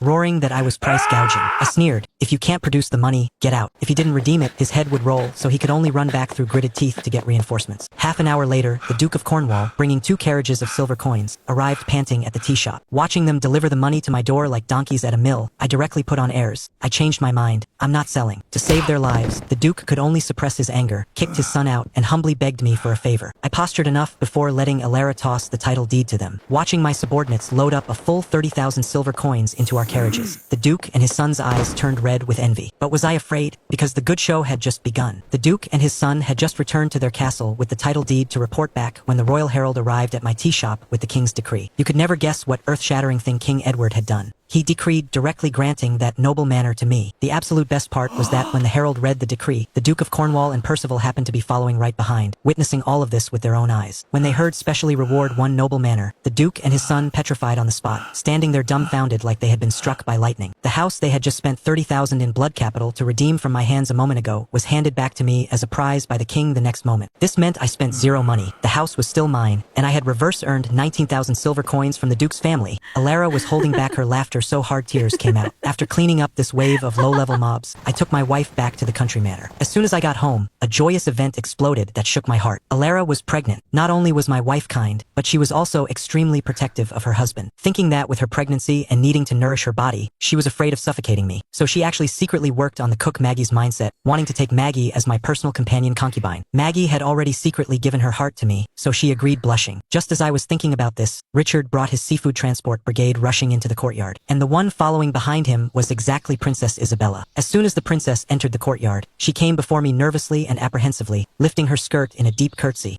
"Mr. Arthur, it was my fault that day. I didn't know you could not see. I am full of guilt for the harm I caused you, and I came specially to apologize." My wife Alara's fur instantly bristled, questioning coldly, "So the whip mark on my husband's shoulder was lashed by you?" The princess quickly explained it was her cousin who did it. Hearing that every debt has its debtor, Alara's anger subsided. Seeing the princess come all this way to admit her mistake, I generously waved my hand. "A visitor is a guest. Sit down and eat." I cooked personally, making garlic butter, roasted lobster, and pan-fried sea cucumber. In this Middle Ages where everything was either boiled or haphazardly roasted, my cooking skills were a dimensional strike. Initially, Isabella still minded her royal etiquette, but after a few bites, she completely let herself go, actually eating so much she let out a loud burp in public. The dignified princess blushed deeply. I teased her with a smile, and looking at our joyous and harmonious family atmosphere, a deep envy showed in the princess' eyes. After the meal, I took a bucket to water my experimental field. Planted in this garden were high-tech potatoes, corn, and tomatoes that could rid the kingdom of famine in the future. The princess came over curiously, and I casually replied, "Do me a favor, water each hole a little." Dead silence. The royal maids glared angrily, thinking I actually dared to make someone of the golden branch and jade leaves do heavy labor. But the princess carefully helped me water, terrified of damaging these peculiar new crops. Before leaving, she specifically walked up to me and invited me to attend the Midsummer Poetry Gathering held in the Royal Gardens 3 days later. On the 15th of April, the weather was clear. I took 2 guards and went to the Royal Gardens. The place was bustling with people. Various noble talents and beauties gathered in one hall. I was dressed in a black tailored formal suit, my eyes blindfolded with black satin, holding my cane, grasping that aura perfectly. This poetry gathering was hosted by the kingdom's chief archmaester, Alistair. The prize was, whoever could win the poetry laureate today would not only enter the Privy Council but could also marry his legitimate daughter as a wife. Just then, a harsh, mocking voice came from the side. An arrogant noble youth looked at me with disdain. A blind man dares to dream of winning the poetry laureate? You can't even see what flowers, grass, and trees look like. How can you write poetry? This person was exactly the kingdom's famous king of cuckolds, whose wife had cheated on him countless times behind his back, Lord Tristan. I unhurriedly stood up, cupped my hands, and smiled. So it is the famously renowned Lord Tristan. I have long admired that lush green prairie atop your head. Pardon my disrespect. As soon as these words came out, the nobles around who knew the truth trembled from holding back their laughter. Tristan actually thought I was praising his rich and fertile fiefdom. He smugly flicked his sleeves and walked away. The competition officially began. The topic was to praise the winter rose. Just as I was about to have my subordinate bite the bullet and write on my behalf, Princess Isabella and the Duke of Lancaster's daughter finally pushed through the crowd and found me. They bowed deeply in remorse and apology, and I waved my hand casually, considering the matter closed. Seeing that I didn't bring a quill, the princess smiled slightly and took the initiative to propose. Mr. Arthur, how about I write on your behalf? The princess held the pen with her jade-like hand, leaned over, her beautiful eyes flowing with grace, and asked softly, "Teacher, I am ready." The gaze of the entire venue instantly focused on this blind baron and the stunningly beautiful princess. Without even thinking, I turned on my cheat and threw out the peerless English rhythmic poem Plum Blossom. By the ruined wall, a single winter rose blooms, standing alone against the freezing dunes. From afar, you might mistake it for the snow, were it not for the sweet scent the bitter winds blow. When the last line fell, the noisy royal gardens instantly became dead silent. Everyone stared fixedly at the verses on the paper, gasping in cold air. This so-called blind man threw out a King Bomb level, world-renowned epic the moment he opened his mouth. In this poetry gathering, how could that idiot Tristan ever hope to win?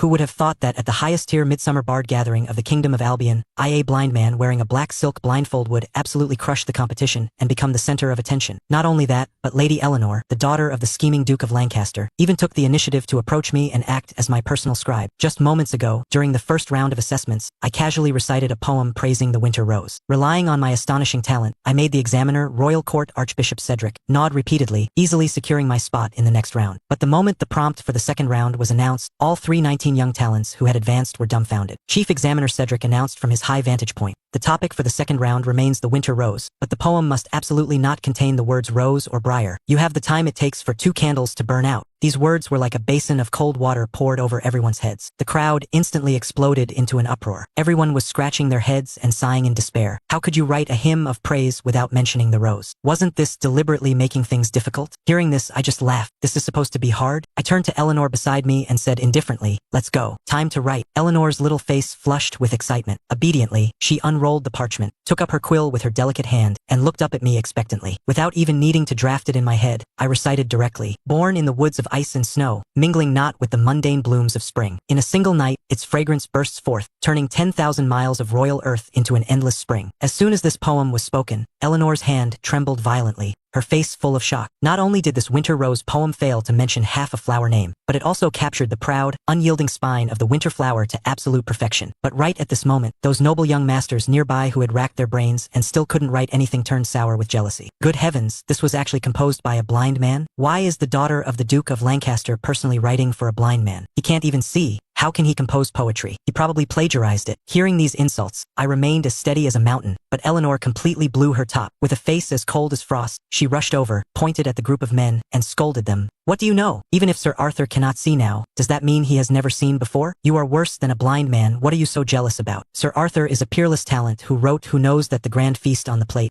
Every bite is the blood and sweat of the serfs. What is composing a mere hymn to him? If you dare slander Sir Arthur again, this lady will throw you into the King's Swan Lake to feed the fish." With Eleanor's shout, the entire venue fell dead silent. What? He is Arthur, the Baron of Oak Valley who wrote the Song of the Serfs and received a royal charter? The people who were mocking me a second ago now looked like they wanted to throw themselves at my feet and kiss my boots. Over a dozen young talents surrounded me, their faces flushed with excitement, frantically begging me to take them as disciples. But I decisively refused. Teaching and educating others was someone else's business. Right now, I just wanted to earn more gold sovereigns and take in a few more bedchamber maids to spread my lineage. Meanwhile, high up in the tower stands, the current iron-fisted King Edward, the Duke of Lancaster, and the Chancellor of the Exchequer, Duke William, were gazing down at the pavilion. When the Duke of Lancaster saw his precious daughter actually acting as a scribe for a blind man, His expression turned incredibly ugly, terrified she might have met some scoundrel. King Edward, however, waved his hand, indicating they should wait and see how things develop. I smoothly advanced to the third round, where the topic became even harder, a knight's grand ambition. Just as I was conceptualizing my poem, Lord Tristan, the son of the Chancellor of the Exchequer, came over with a lackey named Simon. Simon mocked me in a passive-aggressive tone. So what if a blind man wins the bard's laurel crown? Do you think the kingdom's chief scholar Alistair would ever marry his granddaughter to you? Tristan was also full of disdain, arrogantly declaring that today's laurel crown belonged to him alone. Eleanor's eyes grew red with anger, and she cursed them on the spot for being shameless. I patted the back of her hand and said indifferently, "If a mad dog bites you, just ignore it. Are you gonna bite it back?" Tristan gnashed his teeth in anger. After throwing down some harsh words, he left, while Simon stayed behind, continuing to fan the flames. Outwardly, I remained expressionless. I lifted my concealed sword cane and struck it hard against the stone steps, knocking loose a few pieces of gravel. I casually picked up a piece of gravel, and using my mind's eye holographic radar senses to pinpoint his location by sound, I flicked my fingers and shot it out with explosive force.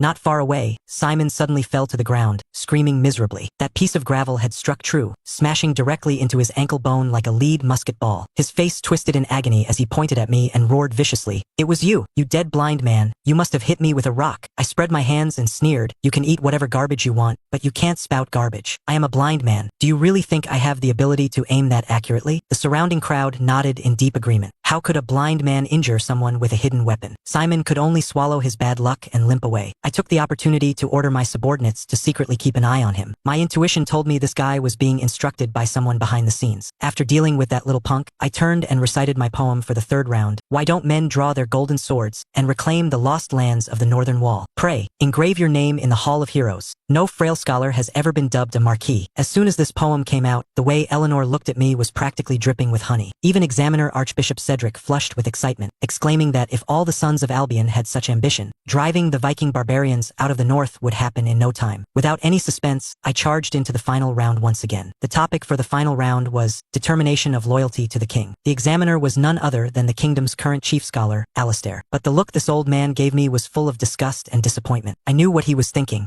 He prided himself on his scholarly lineage. How could he bear to marry his precious granddaughter to a blind man like me? I didn't care what he thought. Since I had to write about serving the country, I was going to give them something truly shocking. I tapped my cane, and my chilling, battle-hardened voice echoed through the pavilion. Drunk, I trimmed the lamp and wiped my long sword, dreaming of the sounding horns across the encampment. My brave warriors share the roasted meat, while the harp plays the song of the frontier. A grand autumn muster on the battlefield. War horses sprint like lightning. Bowstrings sound like thunder splitting the sky. To fulfill the king's grand design and win a name both in life and in death. Pity these broken eyes of mine. The entire venue fell dead silent. Everyone felt goosebumps erupting all over their bodies. Even Cedric exclaimed, "Grand scholar, there is a chilling, murderous aura in this poem. What is a dimensional strike? This is a dimensional strike." The other young talents competing against me didn't even have the courage to put pen to paper. They sighed and conceded defeat on the spot. Tristan, who had written half a poem, irritably crumpled his parchment into a ball, looking at me with extreme jealousy. In everyone's eyes, I was the undisputed Laurel Crown bard. But right at this moment, Alistair stood up and shamelessly announced, "Today's Laurel Crown goes to Bartholomew's vast sky." The moment he said this, the crowd was in an uproar. Even Cedric couldn't stand it anymore and whispered, begging him not to show blatant favoritism. But the old man was dead set on it, finding an incredibly absurd excuse. What Arthur wrote is not a classical rhythmic poem, but a Western freeverse format with long and short lines, so he cannot be awarded the Laurel Crown. Even the guy named Bartholomew felt unworthy and didn't dare accept the title. Eleanor stomped her feet in anger, erupting on the spot and angrily cursing the gathering as unfair bullshit. But I smiled and stopped her. The so-called Laurel Crown is nothing but a joke. Just treat it as a source of amusement. Lady Eleanor, thank you for writing for me today. Farewell. Saying that, I turned around and walked away. Just as I stepped out of the pavilion, I channeled internal energy into my voice and let out a long, resounding laugh. Should the great dragon one day ride the wind, it shall soar 90,000 miles into the sky. I walk out the door tossing my head back in laughter. How could we be ordinary men of the countryside? Ha ha ha. My wild, uninhibited laughter echoed across Swan Lake. I didn't even look back. A broken laurel crown? I didn't care for it at all. But what I didn't know was that this scene was witnessed perfectly by the newly arrived King Edward, the Duke of Lancaster, and the Chancellor of the Exchequer, Duke William. Hearing my 2 lines of poetry, Edward excitedly slapped his thigh. What a line. Should the great dragon one day ride the wind? Such a mad, heroic, and peerless masterpiece is absolutely today's Laurel Crown. But when Edward excitedly entered the pavilion and asked Alistair if the laurel crown went to the blind man. The old scholar awkwardly said it was someone else, and that the blind man had already declined the title and slipped away. Edward demanded to see all the poems I had written today. The more he read, the more excited he became, especially that free verse poem, which made his blood boil. When he saw the signature was Arthur, Edward completely snapped. These are Sir Arthur's poems? Grand Scholar, you actually didn't give the laurel crown to such divine masterpieces? Have you gone senile? Cedric added a knife to the back from the side. The Grand Scholar said Arthur is a blind man. He was afraid the noble ladies of his family would look down on a blind man, so he deliberately eliminated him. Hearing this, Edward's face turned completely black. He sneered repeatedly. What a fine scholar family. What a fine traditional noble. Your family's daughter puts on quite the airs, to even look down on the royal tutor of my second son, Prince Richard. Having said that, Edward took my poetry scrolls and stormed off with a flick of his sleeves. Alistair was left behind, his eyes almost popping out of his head. He is Prince Richard's tutor. The dignified chief scholar of a generation couldn't catch his breath. His eyes rolled back into his head, and he fainted dead away, falling straight backward. On the other side, Tristan learned from his father, the Chancellor of the Exchequer, that I was actually the prince's tutor. He was so terrified that his soul almost left his body, and his intestines turned green with regret. Just as he was in a state of deep anxiety, I had my subordinates invite him into a hidden alleyway. In front of my carriage, I pointed at his lapdog Simon, who had been beaten black and blue, and smiled at Tristan.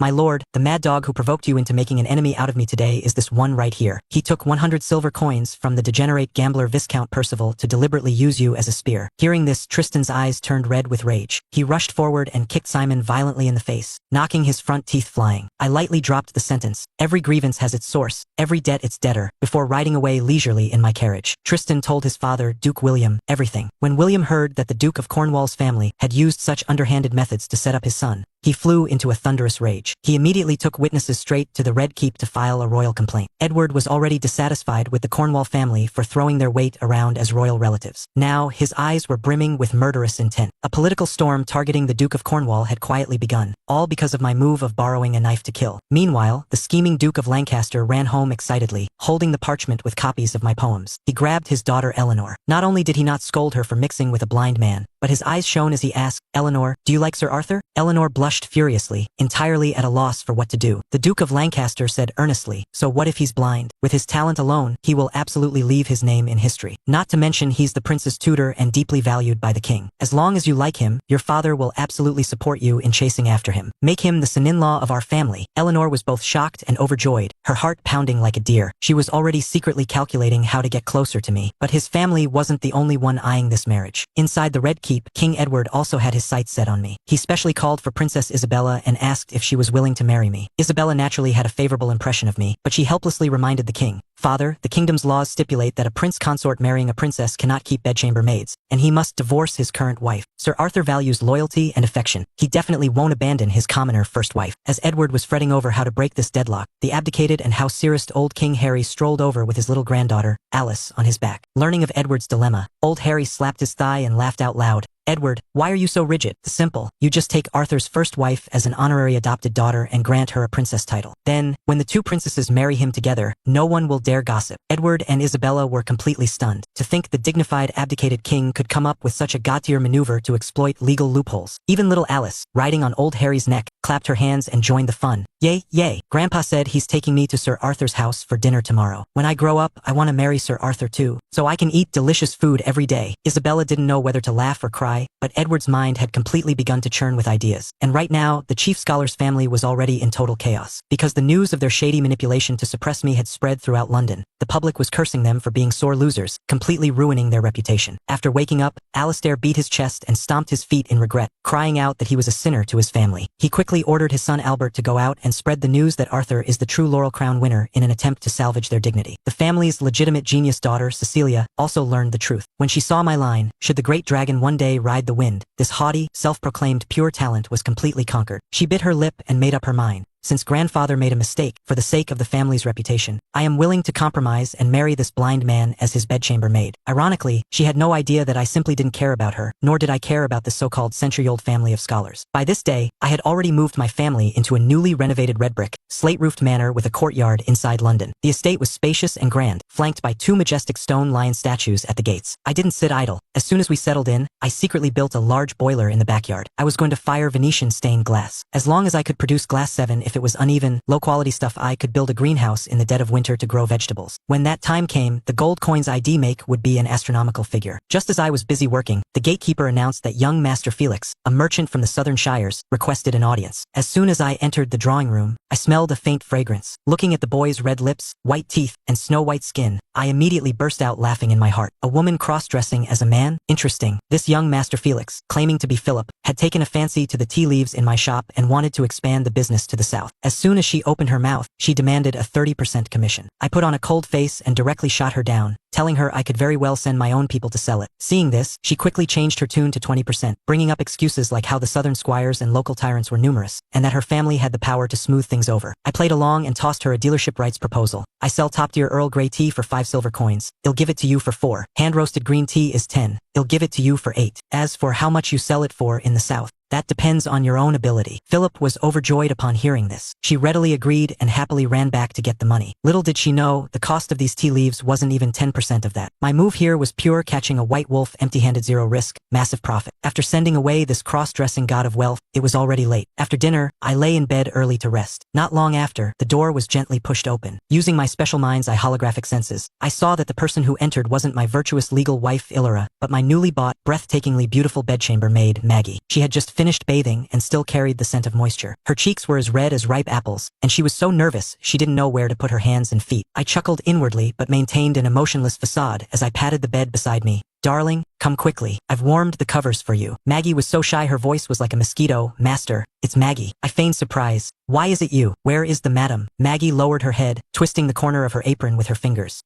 The madam asked me to come. Good lord, my first wife was way too understanding. I deliberately put on a stern face, adopting the demeanor of the head of the household. You come just because the madam tells you to? I'm the one who hired you as a maid. How can you only listen to the madam? No, today you must listen to me. Come here. Maggie trembled all over, and as if accepting her fate, she threw herself into my embrace with a blushing face, with a beauty throwing herself into my arms. How could I, a proud, 7-foot man, push her away? These heavenly days had just begun. Last night, a beauty threw herself into my arms. The spring night was short, and life was full of vibrant colors. However, the new manor in London had just been renovated, and the humidity was too heavy. Staying too long would easily cause eczema. Early the next morning, I packed up my family and returned to my territory in Oak Valley Village. No sooner had I left than an unprecedented storm erupted in the royal court of the Kingdom of Albion. As soon as the morning assembly began, the Chancellor of the Exchequer, Duke William, unceremoniously dropped a massive bombshell. He formally accused the current king's relative, the Duke of Cornwall, right there in court. He accused the Duke's son, Viscount Percival, of paying mercenaries to instigate a feud between the Chancellor's family and me, the Baron of Oak Valley. Relying on his status as a royal relative, the Duke of Cornwall initially looked completely disdainful, shouting about being wronged and even biting back, accusing Duke William of making false claims. Just as the two sides were locked in a stalemate, my 8-year-old disciple, Prince Richard, holding a letter I had given him the day before, walked grandly into the throne room of the Red Keep and handed it personally to King Edward. Edward tore open the letter and took just one look before instantly flying into a thunderous rage, slamming his hand onto the throne. Outrageous. All the civil and military officials were totally dumbfounded. No one knew what was written in my letter. Edward didn't even give the Duke of Cornwall a chance to defend himself.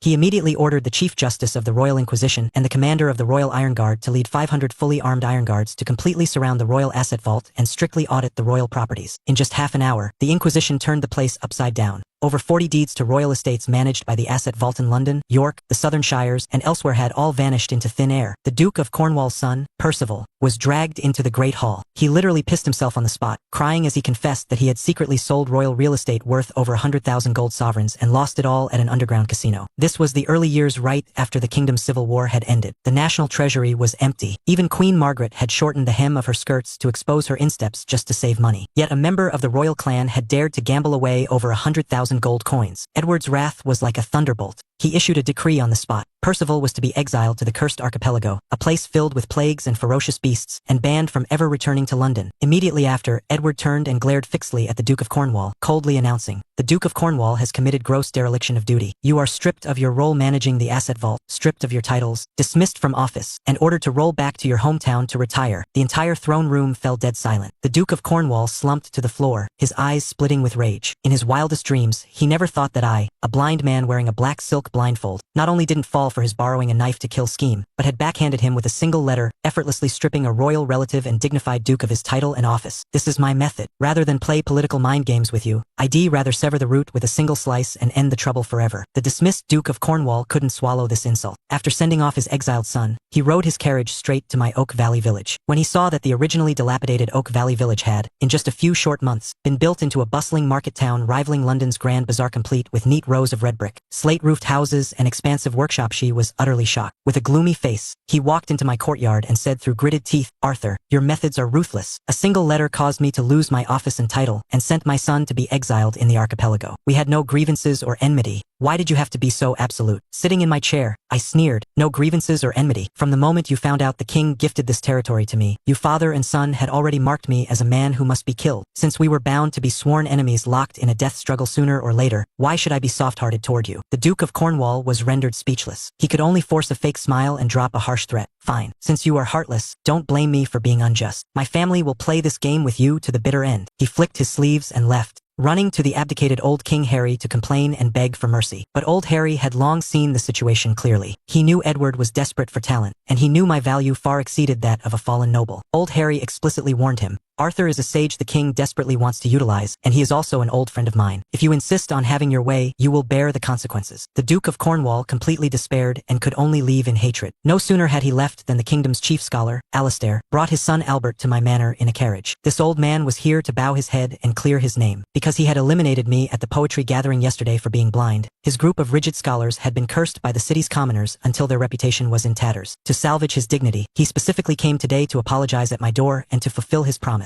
to marry off his lofty, brilliant granddaughter, Cecilia, to me. I smiled faintly and pulled my legal wife, Illyra, to my side. "Lord Scholar, I am truly sorry, but I already have a family. My wife and I have shared thick and thin together, and I will absolutely never divorce my wife to marry another." Alastair and Albert were completely dumbfounded. They were a dignified, century-old scholar family. How could the legitimate daughter of their family possibly be someone else's secondary bedchamber maid? Wouldn't they be laughed at by the entire kingdom? What was even more fatal was that old Harry was currently at my house mooching a meal, along with Princess Isabella and the little Princess Alice. Little Alice innocently chimed in, "Huh? Wasn't Aunt Isabella going to marry Sir Arthur? Why is there another one coming?" As soon as these words were spoken, the scholar father and son's eyes nearly bulged out of their heads. What was the situation? Were two princesses of Albion also going to marry down to this blind man, and possibly only as secondary wives? Competing with royal princesses for a main event, if they were given 10 times their courage, they wouldn't dare. The father and son quickly took the out I gave them, using time will fade everything as an excuse to hurriedly gloss over this hot potato of a marriage, and ran back to the city with their tails between their legs. I was also happy for the peace and quiet. I wouldn't take this kind of arrogant noble daughter even if she were given to me for free. Having dealt with this nonsense, I began to focus on making money. Firing stained glass was my next highly lucrative project, but this matter absolutely could not be leaked. I called in Marcus and Daniel, the veteran soldiers in charge of guarding the estate. I tossed the keys to the vault filled with my profits directly onto the table. "You two, firing glass is a top secret. It dictates whether we can squeeze dry the gold coins of those Blackheart merchants. Here are the keys to the vault. Use the money inside however you see fit. Consider it my sincerity in trusting you." Hearing this, one-eyed Marcus' face turned red, and he glared at me, roaring, "Master, you are insulting us with the sour stench of silver coins." Fastblade Daniel even shoved the keys straight back into my hand.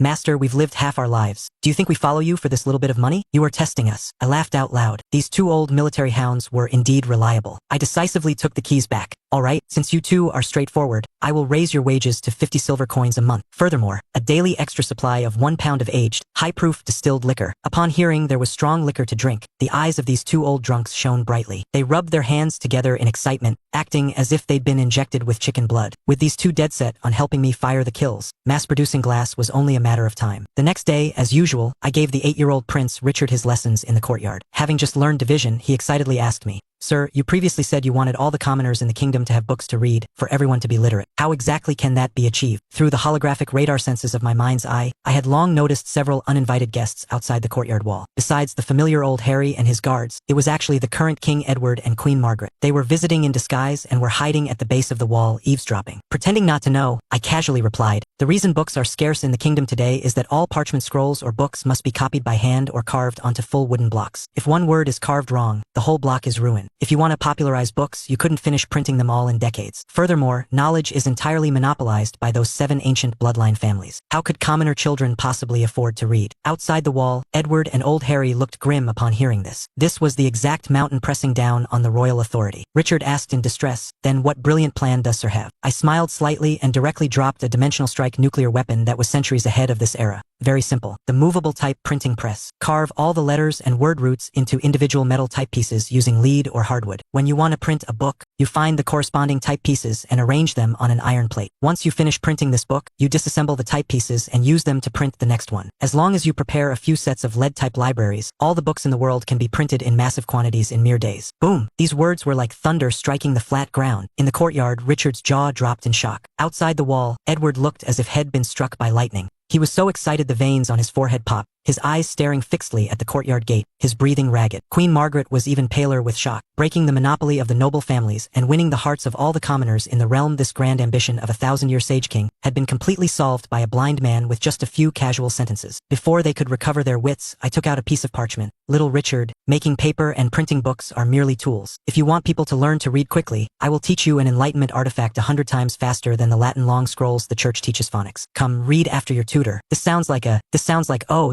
E. Once Richard understood the principles of phonics, he literally danced with joy, exclaiming that this phonetic method was absolutely ingenious. As long as one learned the pronunciation rules of these few dozen symbols, they could sound out all the words in the world by themselves. Richard respectfully bowed to me, offering a grand knight's salute. "Sir possesses great talent. Please accept your disciple's bow." At this moment, Old Harry outside the wall could finally no longer suppress his excitement. Laughing loudly, he led Edward and the Queen into the courtyard. "Ha ha ha, Arthur my boy, this old man brought his son and daughter-in-law, dragging the whole family over to mooch a meal today. You won't mind, will you?" Old Harry was beaming with pride. Edward quickly stepped forward, keeping his posture extremely low. He even looked a bit nervous as he placed a hand over his chest and bowed. "I am little Richard's father. I hold a post in the Ministry of Finance. I have long admired Mr. Arthur's great name. Having just heard your wondrous idea for movable type printing, I am thoroughly impressed and bow to your superiority." Queen Margaret also bowed gracefully. "Thank you, sir, for teaching my son. It was a pity this royal family didn't become court actors." I played along, calling them old friend and madam, then personally turned and headed into the kitchen. Today we had honored guests. I had to show them what true cuisine was. In the kitchen, my beautiful wife Maggie and I busied ourselves for over an hour. The people of the Middle Ages had only ever known boiled stews and coarse roasted meat. When 8 beautifully colored, aromatic, and flavorful cast iron wok stir-fried butter dishes were served, Edward and Old Harry's eyes nearly dropped onto the plates. Black pepper braised pig trotters, maple wood smoked ribs, butter and herb pan's-eared sea cucumber, garlic meat jelly. Finally, I served a plate of golden, crispy honey-fried grubs. The moment the Queen saw they were bugs, the color drained from her beautiful face. Edward also gulped repeatedly, not daring to lower his fork. I smiled and explained, "These are high-protein grubs. Their nutritional value is higher than eggs. Eating more of them cures night blindness." Little Alice couldn't care less. With quick hands, she pinched one and popped it into her mouth, her eyes shining with greed.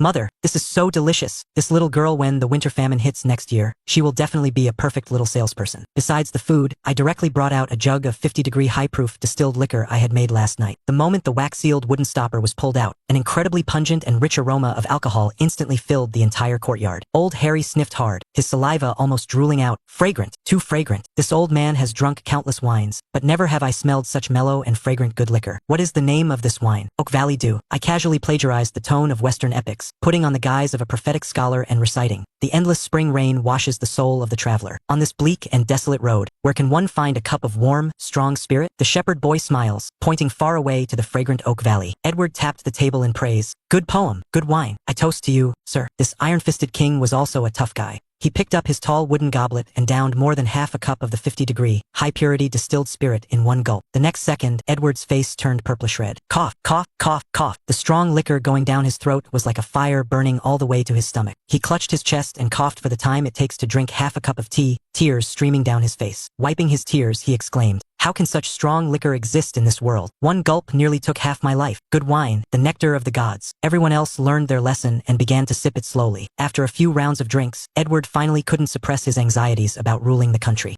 He put down his cup, looked at me gravely, and asked, Mr. Arthur, ever since the current king ascended the throne, he has wanted to increase the kingdom's population and encourage childbirth. But even if the government provides silver coin subsidies, the commoners are still unwilling to have more children. The national treasury also doesn't have enough tax revenue to build bridges, pave roads, maintain the army, or provide disaster relief. Does Sir have any brilliant strategies? I took a sip of wine and sneered. Old friend, why are the serfs and commoners unwilling to have children? Because what the kingdom collects is a poll tax. If you give birth to a person, you have to pay an extra portion of tax, and you still get dragged away by the Lord to do free, unpaid corvée labor. Who would dare to have children under those conditions? If you want to completely solve this problem, make the kingdom's population explode, and fill the treasury, there is only one phrase. I held up a single finger, my voice resounding like striking metal. Abolish the poll tax and implement a unified land tax. Edward and old Harry looked completely bewildered. What is a unified land tax? I spoke with forceful clarity. First, abolish all poll taxes and assorted exorbitant levies, and fold them entirely into the land. However many acres of land the commoners own, that is how much tax they pay. The poor with no land won't have to pay a single copper coin. Second, completely abolish the unpaid corvée labor of the commoners. If the lords or the government want to build bridges or pave roads, they must spend money to hire people. Edward gasped, cold sweat beading on his forehead.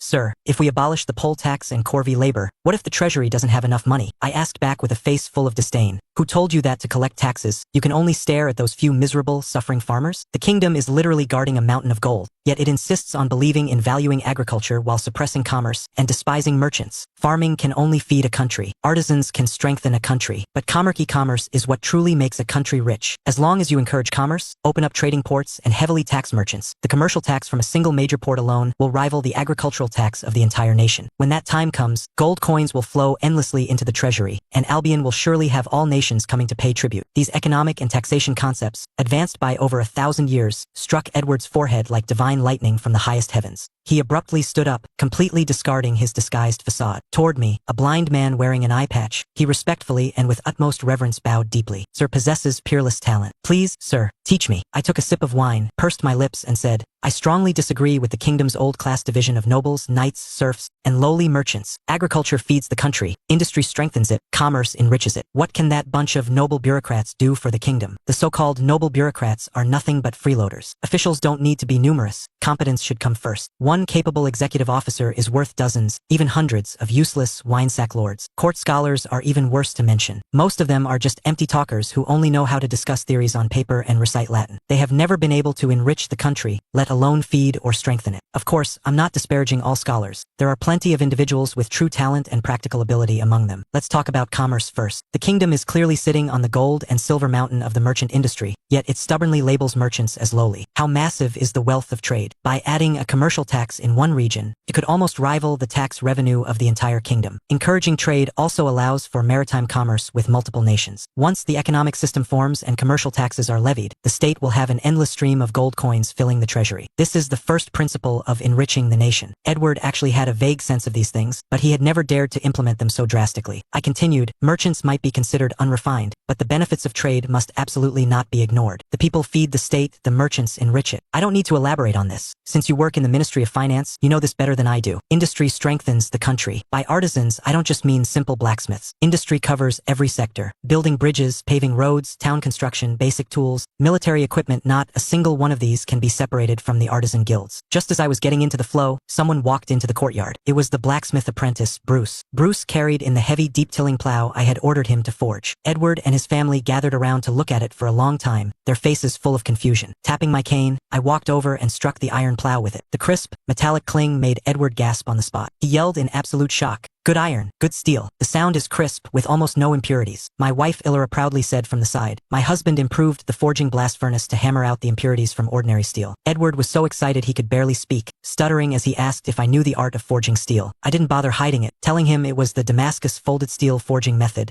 and that 5 men could easily produce 100 pounds of refined steel a day. Edward looked up at the sky and sighed deeply. Full of grief and indignation, he said that the Royal Artisan Guild's thousands of craftsmen only produced a few thousand pounds a year, while my 5 men could produce 100 pounds in a single day. He suddenly bowed to me at a 90-degree angle, his eyes red as he begged me to teach him the folded steel method, saying he wanted to forge divine weapons for the Night's Watch Knights of the North. I helped him up and told him the secret of using borax to remove impurities during the steelmaking process. After Edward memorized it, he asked about the function of the deep-tilling plow. I told him this thing could turn over deep, wet soil. A serf using a pitchfork could turn 1 acre a day. Using this thing pulled by an ox, one person could turn dozens, even 100 acres a day. Edward was ecstatic, proclaiming it an artifact of agriculture. I casually roasted the establishment. This thing's real name is the Roman heavy plow. It existed during the ancient empire. It's clearly recorded in the Ministry of Works blueprints, but they hide it away and won't let the commoners use it. The royal court really is raising a bunch of useless wine sacks. Hearing this, Edward's mouth twitched wildly. I knew the Royal Ministry of Works was about to meet its doom. Edward dragged his family and borrowed my heavy deep-tilling plow, rushing back to the Red Keep without stopping to test it. The result? In the span of a late afternoon, 1 man and 1 ox turned over more than 20 acres of land. He stayed up all night digging through the Royal Ministry of Works archives, and sure enough, he found the Roman heavy plow in the agricultural tool blueprints. He was so furious he smashed the table in the king's study, cursing the Royal Ministry of Works for being a bunch of useless sacks of wine. Early the next morning, he marched straight to the Royal Artisan Guild, personally instructed the blacksmiths to improve the blast furnaces, and within half a day, they forged over 100 pounds of Damascus refined steel. Edward went completely insane. He immediately ordered unlimited gold to be withdrawn from the treasury to mass-produce heavy knight swords and deep plows. At the morning court assembly in the Red Keep's throne room the following day, Edward placed a piece of burlap over something in the center of the hall. Duke Victor the Iron Fist curiously lifted it, and the entire court of nobles was bewildered. Edward coldly announced that this was a heavy deep-tilling plow capable of reclaiming 100 acres of fertile land a day. The clueless Minister of Works foolishly echoed that it should be promoted. Edward instantly turned on him, furiously berating the minister for letting a divine artifact gather dust. On the spot, he stripped the high and mighty Minister of Works of his core titles and demoted him to a marginal agricultural inspection officer. Following that, Edward dropped another massive bombshell, the papermaking technique and movable type printing press I had taught Prince Richard. The scheming Duke of Lancaster and the other civil officials were so shocked their eyes almost popped out of their heads. Before they could even digest that, Edward threw out a royal flush. The Damascus refined steel forging method I provided, which could produce 100 pounds a day. The entire court instantly exploded. Knights and generals danced with wild joy. The commander of the Royal Knights, God of War Richard, had red eyes as he roared that within 3 years, they would wash away the shame of the northern Viking barbarians reaching the wall, striking while the iron was hot. Edward issued 3 consecutive king's edicts right there on the spot. The first edict, for the merit of creating the deep plow, I was titled Viscount of Oak Valley and granted a fiefdom of 300 serf households. The second edict, for the merit of improving papermaking and the printing press, I was titled Earl of Oak Valley and granted a fiefdom of 1,000 households. The third edict, for presenting the refined steel forging method, I was granted the title of Marquis of the Realm, hereditary for 3 generations, a fiefdom of 10,000 households. This was the first honor of its kind since the founding of the Kingdom of Albion. Iron-faced Chief Justice Sir Sterling and the other civil officials jumped in panic, screaming that the rewards were too heavy and violated ancient noble traditions. But military generals like God of War Richard and Baron Colin the Wild Boar pointed at the civil officials' noses and cursed them out, staunchly supporting me. Edward completely ignored the officials and directly dismissed the court. The military generals got together and rode out of the city in a massive procession, wanting to come to my territory to thank me in person. At this point, I still didn't know I had been named Marquis of the Realm. Outside London, Lord Cedric, the eldest grandson of the recently dismissed Duke of Cornwall, was leading 4 of his cousins and 200 fully armed, black-clad knights, galloping wildly toward my Oak Valley village. This all started because the letter I wrote earlier had caused his grandfather to lose his titles and his uncle to be exiled to the Cursed Archipelago. Relying on their status as distant royal relatives, this gang of spoiled brats used the guise of hunting rebels to trample my fief and crush Maya Blind Manto establish their dominance. On the other side, the famous Sundra genius of London, Lady Cecilia, happened to be visiting my village for pleasure. Seeing the red brick, slate-roofed houses I had built for the villagers, and hearing the village aunties sing my praises, she was incredibly curious about me. Suddenly, the thunderous sound of hooves echoed from the village entrance. The 5 young masters of the Cornwall family and their 200 black-clad knights arrogantly charged into the village. Looking down from his high horse, Lord Cedric pointed at village chief Sir Gareth and cursed, forcing the villagers to clear the way, threatening to arrest them as rebel accomplices if they didn't. Old Gareth coldly snorted, stating that galloping horses was forbidden in the territory. The Cornwall family's 4th son drew his longsword, ready to hack people down. Cedric's eyes flashed with malice, and he ordered his men to prepare a charge to trample the villagers to death. Just then, hundreds of villagers wielding pitchforks, shovels, and broken bricks charged over with bloodshot eyes from all directions. Retired veterans, bricklayers, and even peasant women wielding cast iron frying pans blocked the middle of the road. Mr. Arthur gives us bread to eat and warm houses to live in. Whoever dares to bully Mr. Arthur, well, fight them to the death. The roar that erupted from the crowd startled the Cornwall family's warhorses, forcing them to step back repeatedly. Hiding in a corner watching the show, Old King Harry couldn't help but slap his thigh and sigh. He who wins the hearts of the people is invincible in the kingdom. Mr. Arthur is here, someone shouted. The furious villagers automatically parted to make a path. Wearing my black silk blindfold and holding my cane, I walked out unhurriedly, followed by my wife Illyra and my maid Maggie. Hiding in the crowd, Cecilia sneaked a peek at me and actually blushed at my cold, handsome profile. I stopped less than 5 paces in front of the Cornwall family's cavalry, resting my right hand on the hilt of the sword concealed within my cane. Cedric sized me up with a sneer, shouting that he was going to search my manor and arrest rebels. The slight smile on my face vanished. I raised my cane, drew a long, deep mark in the dirt, and used the gentlest voice to speak the most ruthless words. Marcus, Daniel, this is the boundary line. Whoever crosses it, kill. If they all cross it, leave none alive. If anything happens, I, as the lord of this land, will take the fall. In short, whoever dares to bare their fangs, pull out all their teeth. The entire area fell dead silent. Then, my veteran bodyguard, Fast Blade Daniel, drew his two-handed greatsword and let out a deafening, maniacal laugh.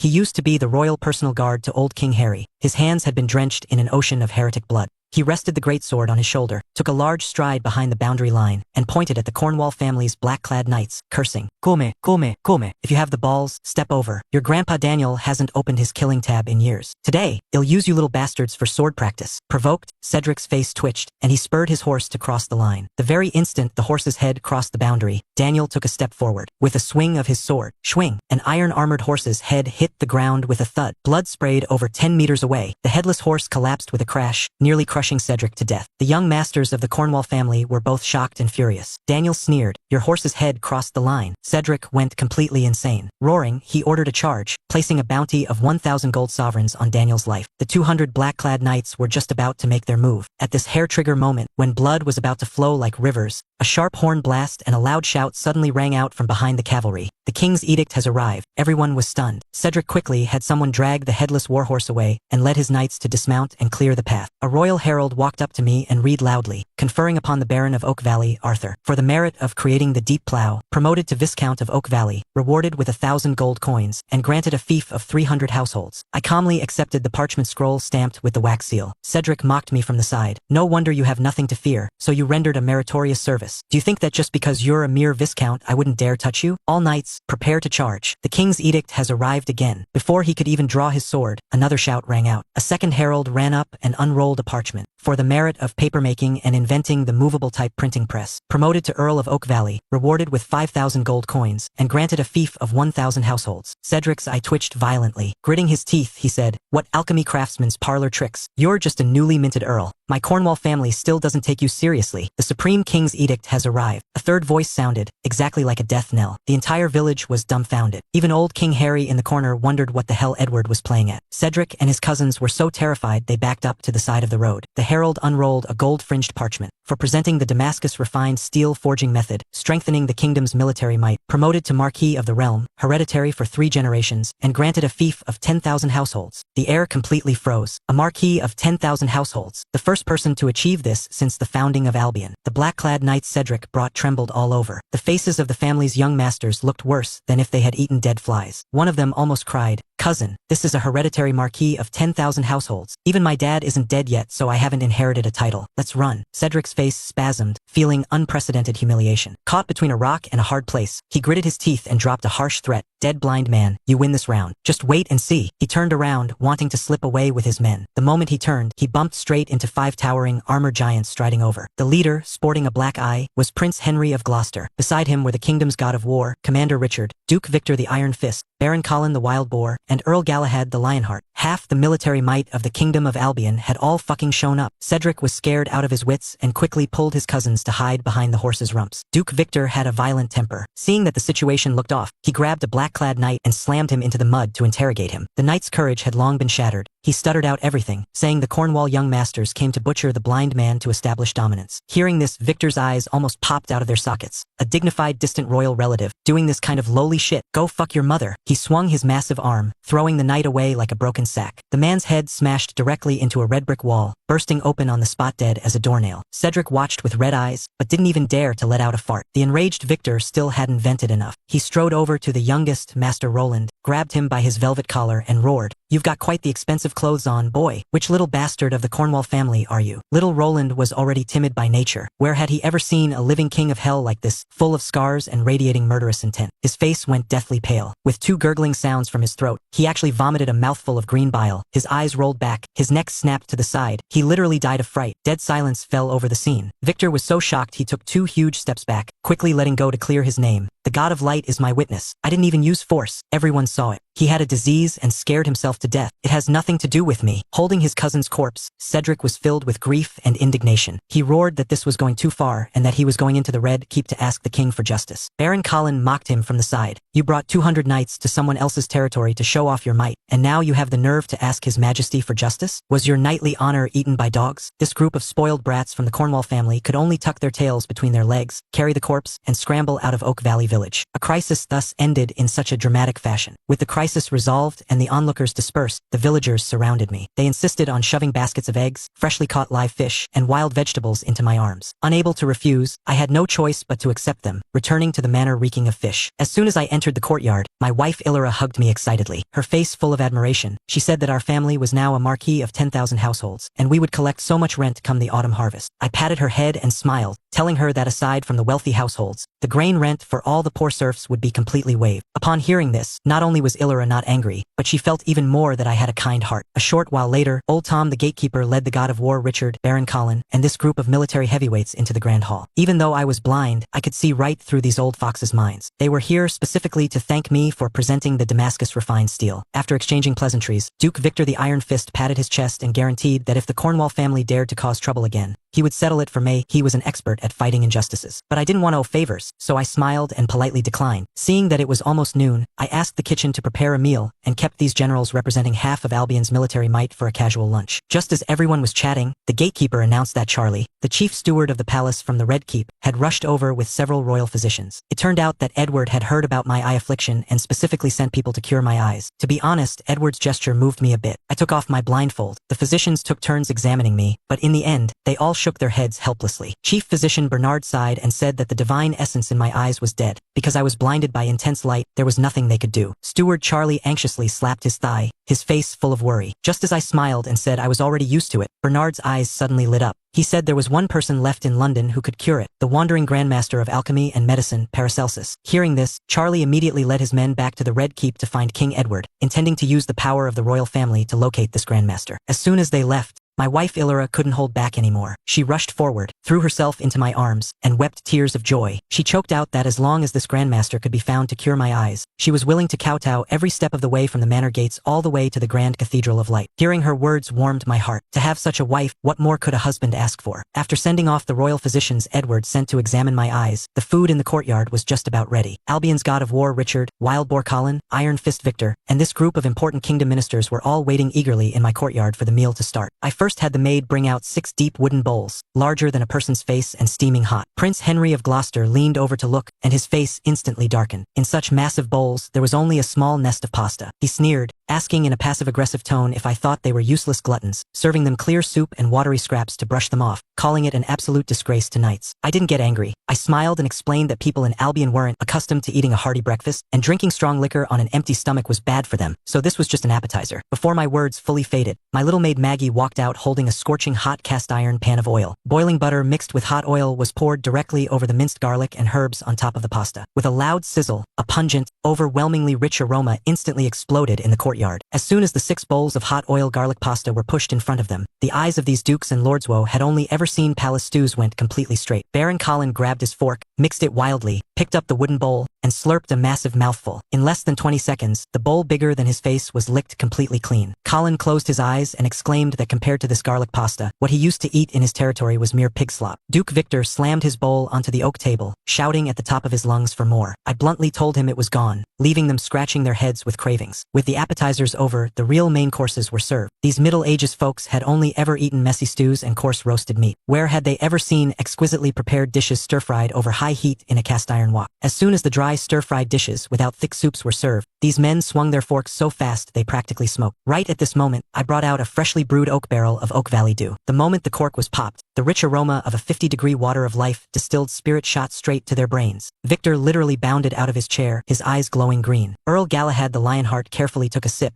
his face instantly flushing red as he shouted, "Good wine. Drinking this fine nectar, a knight could die with no regrets." This bunch of drunks was completely captivated. They kept asking me where I got it, demanding to buy 80 or 100 barrels to take home and drink like water. I sneered inwardly. I was waiting for exactly this sentence. I told them that a single pound of this liquor required 30 pounds of top-tier wheat, and the crafting process was extremely complex. I mentioned that in a couple of days, my wife would open a tavern in the bustling King's Road commercial district of London, selling it at the astronomical price of 100 gold sovereigns for a small barrel. Colin cursed me, saying I was crazy for gold coins, but I knew that these lords, who owned territories of 1,000 households, lacked nothing but money. I treated them to this meal and gave each of them a barrel for free when they left. With these walking billboards out in the world, there was no way my low-cost distilled liquor wouldn't make a massive killing. While I was at home harvesting these military commanders like leeks, a drama of distant royal relatives trying to force the king's hand was playing out outside the Red Keep in London. The Cornwall family's youths had been publicly humiliated by me in Oak Valley Village, especially young Roland, who was literally scared to death by Victor. Unable to swallow this insult, they brought hundreds of clansmen to kneel and mourn outside the throne room of the Red Keep. The ringleader, the Duke of Wessex, cried and snot-nosed his way through an accusation, claiming I was harboring rebels and refusing to let go of Duke Victor. King Edward saw right through them instantly. Catching rebels was fake. Wanting to kill me, the blind man, was real. He tried to speak in bureaucratic circles to brush them off, but the Royal Minister of Agriculture jumped out and used Albion's ancient noble laws to pressure him. He questioned Edward. "On what grounds did you strip the founding Duke of Cornwall of his titles and dismiss him from office just for a minor dereliction of duty? If the law can be changed at the king's whim, what noble in the world would dare risk their life for the royal family anymore?" This move was too venomous. It put Edward directly over the fire. If he didn't compromise, these distant relatives from the Cornwall family, united with the 7 ancient bloodline families, would absolutely use this as an excuse to cause trouble, maybe even start a rebellion. Edward's face twitched violently with anger. Swallowing his broken teeth, he outwardly agreed to restore the Duke of Cornwall's title and promised to personally visit Oak Valley Village to investigate the truth. Only then did he manage to send the Cornwall family away. Returning to the king's study, Edward smashed his oak desk to pieces, roaring that he would uproot the Cornwall family entirely. Turning around, he changed into commoner clothes, went undercover, and ran over to my house. As soon as Edward entered, he started acting. He bragged about how, in order to make me a marquis of 10,000 households, he almost chopped off the heads of his civil officials in court, painting himself as great and glorious. I cursed him in my heart for being shameless but played along with my words. After the setup, Edward lowered his voice, saying the king wanted to completely wipe out the Cornwall family, but lacked a justifiable excuse. He asked if I had any brilliant strategy to preserve the royal family's reputation while still killing off the Cornwalls. I almost laughed out loud. Wanting to be a dictatorial monarch while maintaining the reputation of a saint, this was so Edward. I calmly told him I had a plan, but the time wasn't right yet. As long as he went back and hurried to set up the paper factories and movable type printing presses, once knowledge was no longer monopolized by the ancient bloodline families, eradicating the Cornwall family would be as easy as flipping his hand. Hearing this, a flash of wild joy crossed Edward's eyes. He hurriedly ran back to issue the edicts to speed up the work. No sooner had Edward left than another scheming old fox in London set his sights on me. The Duke of Lancaster sat in his study, so anxious his hair was falling out. Because of the Damascus refined steel method I presented, which yielded 100 pounds of high-quality steel a day, the royal army would never again use the scrap iron forged by the Lancaster family. Seeing his family's biggest cash cow dying, the Duke had a sudden brainstorm and set his sights on his daughter, Lady Eleanor. He didn't care at all that I was blind. As long as he could get the secret steel forging formula, he was willing to shove his beautiful daughter to me as a wife. He issued a strict order to his daughter: "Tomorrow, wear the most luxurious corset dress and invite me to go for a spring outing at the 10-mile Rose Sea outside the city." Early the next morning, my legal wife Illyra, who was never one to avoid a spectacle, dragged her bedchamber maid Maggie to London to open the tavern. The signboard hung the poem I had plagiarized. "Where can one find a cup of warm, strong spirit?" The shepherd boy smiles, pointing far away to the fragrant Oak Valley. She used the classic night tavern gimmick of offering free tastings. When old Tom took a sip, the overbearing aroma of the liquor, released the moment the cork was pulled, hooked all the drunks from the Plantagenet Grand Tavern across the street. Even the astronomical price of 2 silver coins per ounce couldn't stop this crowd of starving alcoholics. Among the crowd buying alcohol, an uninvited guest slipped in. A seemingly frail young girl in a white linen robe named Fiona threw down 10 gold coins. With one hand, she tossed up a 50-pound oak barrel of liquor, caught it steadily in her palm as if holding a toy, and with the nimble footwork of an assassin, flipped over a red brick wall and vanished into the alleys. She brought the liquor back to the backyard of a hidden monastery. Inside the yard hid a seductive woman wearing a black veil, violet, and a vigorous old man, Elder Thorne. When Elder Thorne pried off the wax-sealed cork, the moment he smelled the liquor, his burly frame trembled violently. He took a gulp, his face instantly turning red, and exclaimed that this was the nectar of the gods. The old man, over 80 years old, firmly believed that my claim of receiving revelations from a prophet was absolutely a cover. He was convinced I was a hidden chosen one of God who had been to the Elysium city of silver that their hidden order yearned for. These people suppressed their killing intent, deciding to wait for the assassins of the Knights of the Hidden Order to assemble before prying the secret path to Elysium out of my mouth. Completely unaware of all this, I was riding in a carriage toward the middle reaches of the River Thames to keep an appointment at the 10-mile Rose Sea. Eleanor stood beside her carved carriage. Watching me approach, she was so nervous her breathing became ragged. To kill her hopes, as soon as we met, I smiled and told her that I had already been married in a country church for over 3 months, and my wife was a commoner girl whose personality perfectly matched mine. Hearing this, all the color drained from Eleanor's face, and her eyes instantly turned red. She never imagined that she would be out of the game before she even had the chance to confess her feelings. But I still accompanied her into the sea of roses. We hadn't walked far when a fat man, deliberately pretending it was a chance encounter, walked toward us. It was none other than the Duke of Lancaster. This old fox pretended to be ignorant, pulling me into a flurry of pleasantries, and then suddenly changed the subject, revealing his identity. Putting on the airs of the king's brother-in-law, he smilingly said he had taken a fancy to me and wanted to recruit me as his son-in-law. I feigned helplessness and reiterated that I already had a commoner wife. The Duke of Lancaster finally showed his foxtail. He sneered, saying that as a dignified marquis with a fief of 10,000 households, how could I match with a village girl? As long as I annulled the marriage or demoted my first wife to a maid and married his daughter instead, I would instantly become a royal heavyweight who could walk sideways in London. Hearing this, I almost burst out laughing. This old geezer was ugly, but he sure had beautiful thoughts. He didn't care about his daughter's life or death. All he wanted was my steel forging formula to save his family's business. I dropped my smile and replied coldly, "A wife who is shared in hardships cannot be abandoned. Vows made in poverty cannot be changed. When words do not agree, even half a sentence is too much. Farewell." With that, I picked up my cane, turned, and walked away. Behind me, the Duke of Lancaster cursed me furiously for rejecting his favor, grabbed his aggrieved, weeping daughter, and stormed off. I had barely finished offending the Lancaster family to the core when I stumbled right into another romantic debt. "Excuse me, is that Mr. Arthur ahead?" A crisp, pleasant voice blocked my path. I stopped my cane. Using the holographic radar of my mind's eye, I deduced from her voice that she was an exceptionally beautiful girl. She introduced herself as Cecilia, the legitimate daughter of the kingdom's chief scholar's family. Having long admired my talent at the Bard gathering, and happening to see me fall out with the Duke of Lancaster, she gathered the courage to approach and ask for guidance on poetry. Since I had nothing else to do, I decided to give her a lesson. She recited a rose poem she had written. Although it rhymed according to classical sonnet rules, it was as bland as plain water. I told her that composing poetry isn't just about looking with your eyes. It requires the epic exaggerated realism method in your brain. She humbly asked for instruction, and I didn't hold back. I fired my ultimate move. I told her, to write about a waterfall, you must write, its flying waters plunge down 3,000 feet. You'd think the Milky Way itself had tumbled from the highest heavens. To write about a high tower, the perilous tower reaches high into the clouds. I could reach out and pluck the myriad stars from the sky. To write about a snowscape,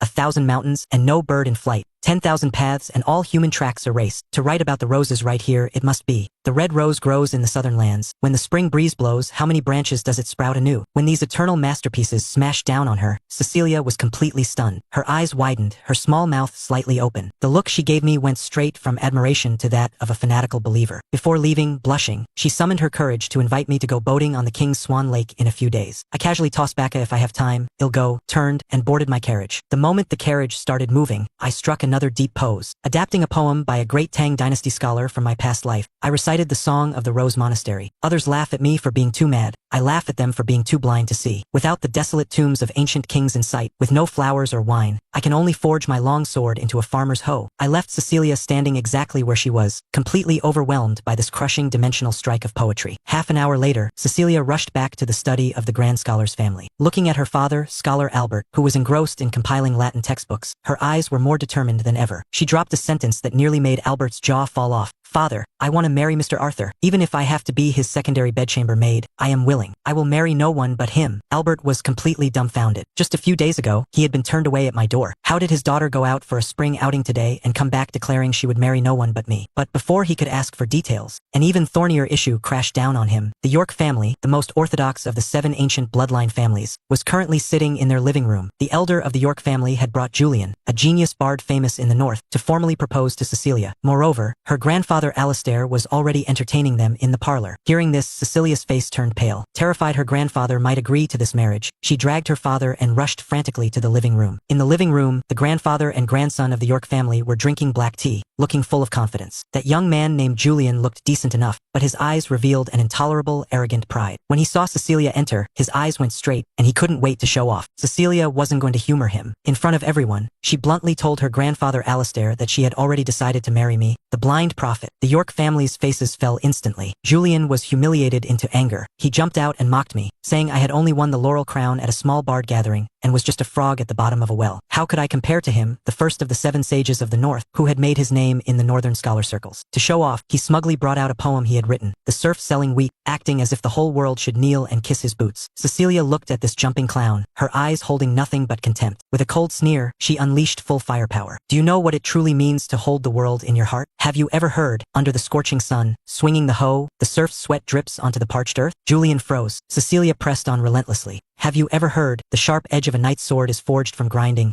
the fragrance of the winter flower comes from the bitter cold? Have you heard, the mountain of knowledge has a path, and diligence is the trail, the boundless ocean of wisdom has no shore, and hard work is the boat? Julian broke out in cold sweat, stepping back repeatedly. The artistic conception of these poems utterly crushed him into dust. Cecilia gave him no time to breathe. The immortal verses she had heard from me smashed into him like cannonballs. Should the great dragon one day ride the wind, it shall soar 90,000 miles into the sky. Have you heard of it? Others laugh at me for being too mad. I laugh at them for being too blind to see. Have you heard of it? Its flying waters plunge down 3,000 feet. You'd think the Milky Way itself had tumbled from the highest heavens. Can you write that? Every single line of poetry was like a resounding slap, viciously striking the faces of the York family's grandfather and grandson. The elder of the York family sprang up from his carved wooden chair in shock, his face full of disbelief. Julian looked ashen, yet he stubbornly argued that I had plagiarized it all. Cecilia glanced at him with disdain. Just because you can't write it, doesn't mean others can't. With that, like a victorious peacock, she haughtily turned and went back to her room. This wave of Sundra face slapping was simply too satisfying. Their dignity completely shattered, the York family fled the Grand Scholar's mansion with their tails between their legs. Watching the York family's pathetic retreat, Albert dropped to one knee in front of his father on the spot, begging him to approve his daughter's marriage. Although old Alistair felt embarrassed when he carefully calculated the odds, he realized that not only did my poetic talent crush the kingdom's scholarly circles, but I had also presented the paper factories, the movable type printing press, and the refined steel forging method. I was Albion's one and only marquis of 10,000 households. After weighing the pros and cons, the old scholar gritted his teeth. If I offend the York family, so be it. With a wave of his hand, he decided to personally pick an auspicious date to formally marry off this top genius daughter of Albion, basically giving her away to me, the blind man. I had no idea that I had not only become the hot commodity in the eyes of the ancient noble families, but was also being targeted as a fat sheep by a hidden faction of assassins. The guyly super strong young girl Fiona, who had tossed a 50-pound barrel of liquor with one hand in the tavern, had already secretly infiltrated Oak Valley Village with her veiled mentor, Violet. They were sitting at a market stall in my territory eating roasted meat. They had already investigated my background thoroughly, and were just waiting for the assassins of the Hidden Order to assemble, so they could strike at me from the shadows and torture the secret of the Chosen One out of me. Meanwhile, entirely ignorant of the undercurrents surging around me, I was singularly focused on making gold coins. The 50-degree distilled spirit I spent half a month perfecting, Oak Valley Dew, completely exploded in the London market. Barry, a wealthy merchant from the northern city of York, directly hired over a dozen carriages, parked 15,000 silver coins right in front of my manor gates, and demanded to order 10,000 pounds of the strong liquor. Immediately after, the largest cloth merchant in the southern shires, Felix, and his daughter showed up. They slammed down 180,000 real gold sovereigns, intending to buy out all the top-tier roasted tea I had and use it to wage a trade war in the south. The fact that business was booming like this was mainly thanks to King Edward. Over the past few days, Edward had promulgated new policies. Not only did he abolish the despised lower-class status of merchants, but he also implemented the unified land tax, merging all exorbitant taxes and levies into a single territorial tax. The commoners and merchants went crazy with joy, running to the Grand Cathedral and the gates of the Red Keep every day to kneel and bow. Edward was also a man who knew how to play politics. He explicitly stated in the royal decree that this idea came from me, Arthur, the Marquis of Oak Valley. Good Lord, because of this, the commoners in my fiefdom were absolutely grateful to me, and even people from neighboring villages ran over to throw money at the street stalls in my village market. But right now, I was truly troubled. Hundreds of thousands of silver coins and copper pennies were piled up in my master bedroom's vault so high there was no place to step. I couldn't possibly build a giant vault just to store this useless scrap metal, could I? A flash of inspiration struck my mind, and I slapped my thigh. Why don't I open a royal bank? After my disciple, Prince Richard, finished his bookkeeping, I called him over for class. I asked him,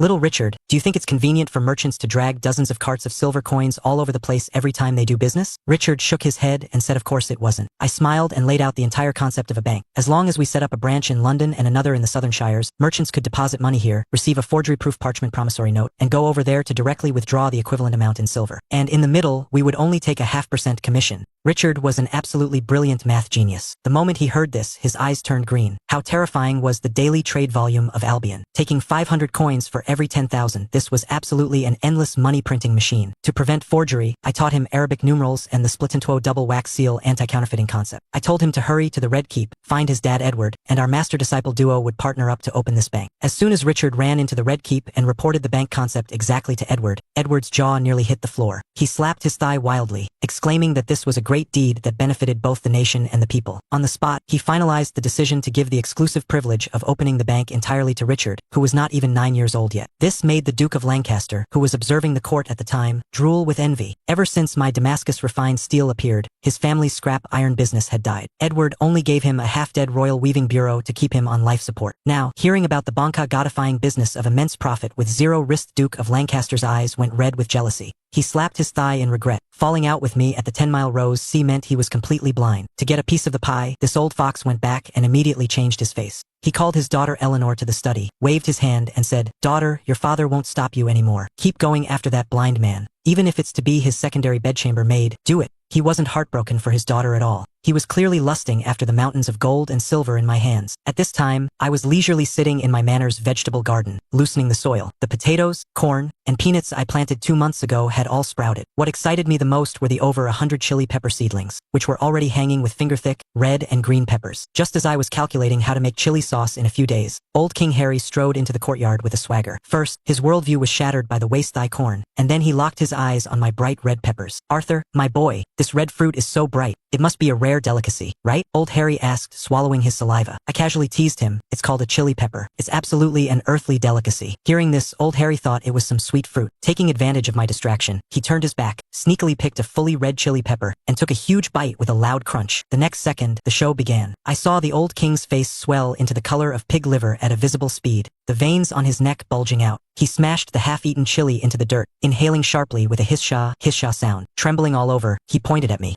You actually tricked this old man into eating alchemical poison." Sitting in my rattan chair, I almost died laughing. Old Harry rushed forward like a madman, grabbed my linen shirt, his eyes popping out. "Antidote! Give this old man the antidote quickly." I peeled his hands off, rolling my eyes in disgust. "Look at what a coward you are. I told you it's a chili pepper, meaning spicy pepper. If you eat it raw and it doesn't burn you, who would it burn? Go drink some water." Old Harry finally reacted. He hugged the wooden water jug and chugged wildly, jumping up and down in the courtyard from the spice, sticking out his tongue and cursing me for being rotten to the core. He swore that if he ever took another bite of a chili pepper in this lifetime, he would take my last name. I sneered inwardly. "Wait until my spicy roasted meat is ready. Let's see if you can escape the law of true fragrance, inevitable hypocritical enjoyment." Just then, the gatekeeper announced that Lady Eleanor, daughter of the Duke of Lancaster, had arrived. Hearing this name, my wife Illyra's face instantly turned cold. How the Lancaster family had looked down on us before was etched into her memory. Without a second word, Illyra marched out to the door and blocked the steps. Eleanor was quite polite, offering 2 exquisite mahogany boxes and saying she came to apologize. Illyra didn't even look at them. She sneered and unleashed full passive-aggressive firepower. "Lady Eleanor, how can low-born commoners like us be fit to casually associate with royal heavyweights like you? Our small temple cannot house a giant Buddha like the Lancaster family. Please take your gifts back." Eleanor had been spoiled since childhood. When had she ever suffered such anger? Her eyes instantly turned red, and tears fell from her grievance. Sitting to the side, old Harry couldn't stand watching this. He actually found that scheming old fox, the Duke of Lancaster, quite annoying, but he had a good impression of Eleanor. Smiling, he added fuel to the fire. "Illyra, my girl, this old man doesn't like hearing these words. Your house can't fit the giant Buddha of the Lancaster family, but it can fit me? What, is my royal family inferior to his Lancaster family?" Hearing this, Illyra instantly lost her fire. Before she knew old Harry's identity, she dared to talk back, but now that she knew he was the abdicated king, how could she dare overstep? Seeing the situation had cooked long enough, I tapped my cane, walked out, and laid it out plainly. "Lady Eleanor, I am a merchant. I do not like the political intrigue of the Red Keep, nor do I have any desire to befriend the heavyweights of the court." This sentence was like a sword, directly severing all her hopes. Eleanor's face turned pale as she bit her lip hard. She wasn't stupid. She heard the rejection in my words, and she heard that I was guarding against her father's schemes. Fighting back tears, she lifted her skirt and curtsied deeply to me. "Eleanor understands. I will not come to disturb the Lord Marquis in the future." With that, she covered her face, rushed onto her carriage, and left the manor crying. Watching the carriage depart, Illyra,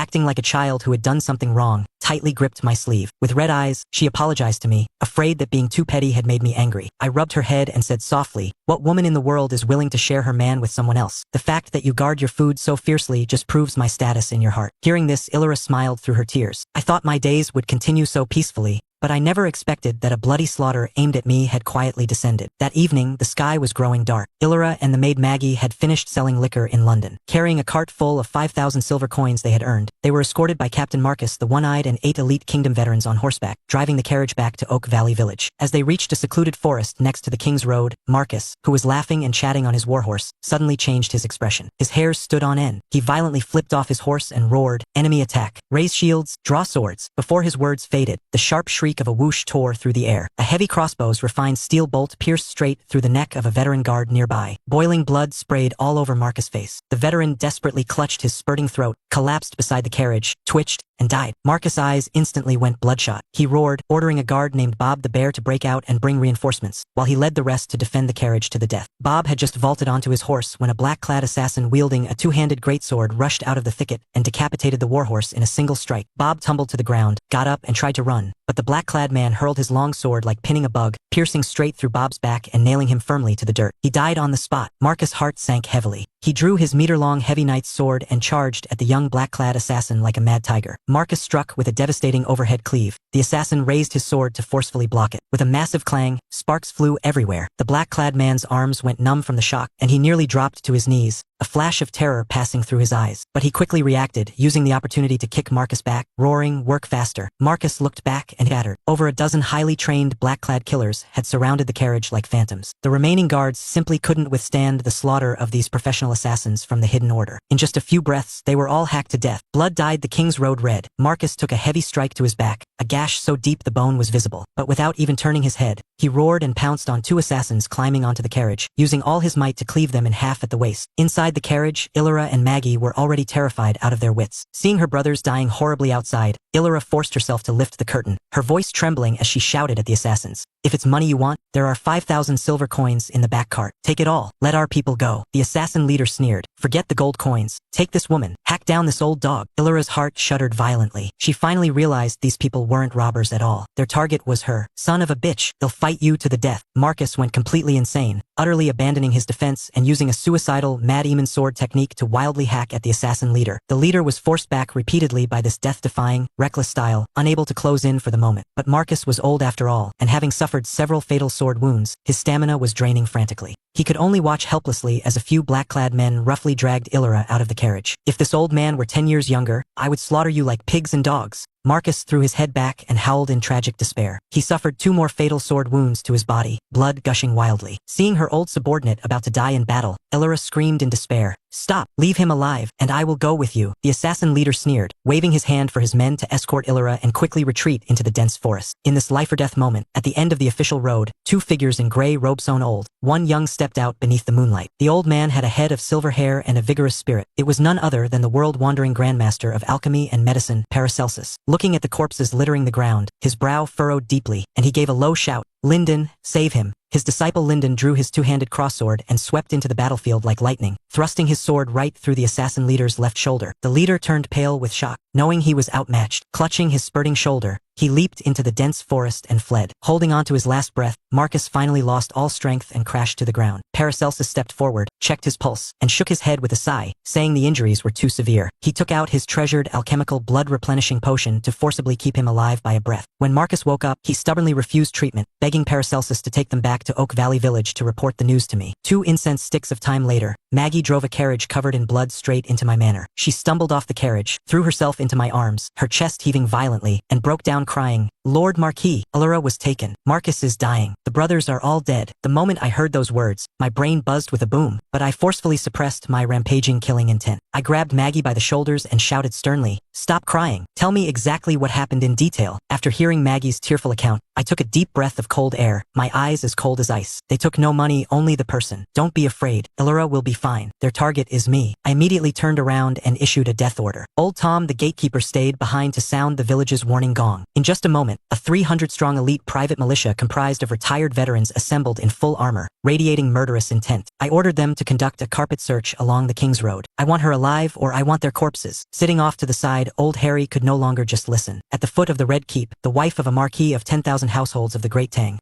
no, the Kingdom of Albion, was publicly kidnapped. He stood up abruptly, fully displaying the majesty of a king, and pointed at the shadows, roaring, "Royal Shadow Guards, get the hell out here. Go to London immediately, find Edward, and tell him to dispatch the Iron Guard Knights to search the city for me right now." The Royal Shadow Guards, hidden in the dark, received the order and vanished into shadows, heading straight for the Red Keep. After arranging the pursuers, I turned and walked toward the carriage. Old Harry looked at the old man who had come with the carriage and called out his title in surprise. "Grandmaster of Alchemy, Paracelsus?" My heart stirred. The kingdom's Grandmaster of Medicine. I hurried forward and placed a hand on my chest to thank him, but Paracelsus shook his head gravely. "This veteran has 5 external wounds on his chest and back so deep the bone is visible, and he has lost too much blood. I did not bring enough alchemical herbs with me. I'm afraid he won't survive the night." I had men carry the bloodied, mangled Marcus into the main hall and coldly replied, "Grandmaster, he suffered fatal external wounds. At this point, herbs are completely useless." Paracelsus frowned, thinking I was speaking nonsense. "If not herbs for external wounds, then what?" I snapped my head around and roared at the servants. "Go to the cellar and get the strongest, high-purity alcohol. Tell the cook to boil water and boil all the clean linen bandages to sterilize them." I turned back to face this Grandmaster of Medicine whose name shook the entire continent, speaking word by word. "These wounds did not sever his main arteries, so they do not need staunching. What I need to do now is disinfect his wounds and then sew his flesh back together." Disinfect? So? Hearing these 2 unheard-of words, Paracelsus' eyes widened sharply as he stared fixedly at me. "Tonight, not only am I going to make those kidnappers die without a burial place, but I am also going to tear my knight back from the hands of the Grim Reaper right in front of this Western Grandmaster." The candlelight flickered. Using tweezers, I bent a red-hot steel needle into a crescent moon shape and dropped it into a bowl of alcohol to disinfect it. Grandmaster Paracelsus and old King Harry watched from the side, dumbfounded. They couldn't figure out how I, a blind man wearing an eye patch, could accurately thread a needle. I felt my way to sew up the bone-deep sword wounds on the heavily injured Marcus. As I sewed, I gave this world-renowned Grandmaster a class in modern microscopic bacterial medicine. I lit a bowl of 80-degree high-purity alcohol, and blue flames leaped up. I told him that there is an invisible, microscopic life form in this world called bacteria, which is the culprit behind festering wounds causing death, and this burning alcohol is the divine artifact to kill bacteria. Hearing this, Paracelsus excitedly bowed deeply to me, his eyes red as he sighed. "The truth rests in your hands. If I had known this method of disinfection earlier, who knows how many crusaders' lives I could have snatched back from the hands of death." Old Harry also got reedied, pounding the table and sighing that if the army had this technology, his old brothers who lost arms and legs wouldn't have been tortured to death by festering wounds. Marcus' life was saved. I walked into the courtyard, only to find the entire Oak Valley village lit up with torches. All the serfs and commoners in the village heard that my wife had been abducted, and with red eyes, they grabbed their pitchforks and hammers, ready to search the mountains. My heart warmed, but I suppressed my anxiety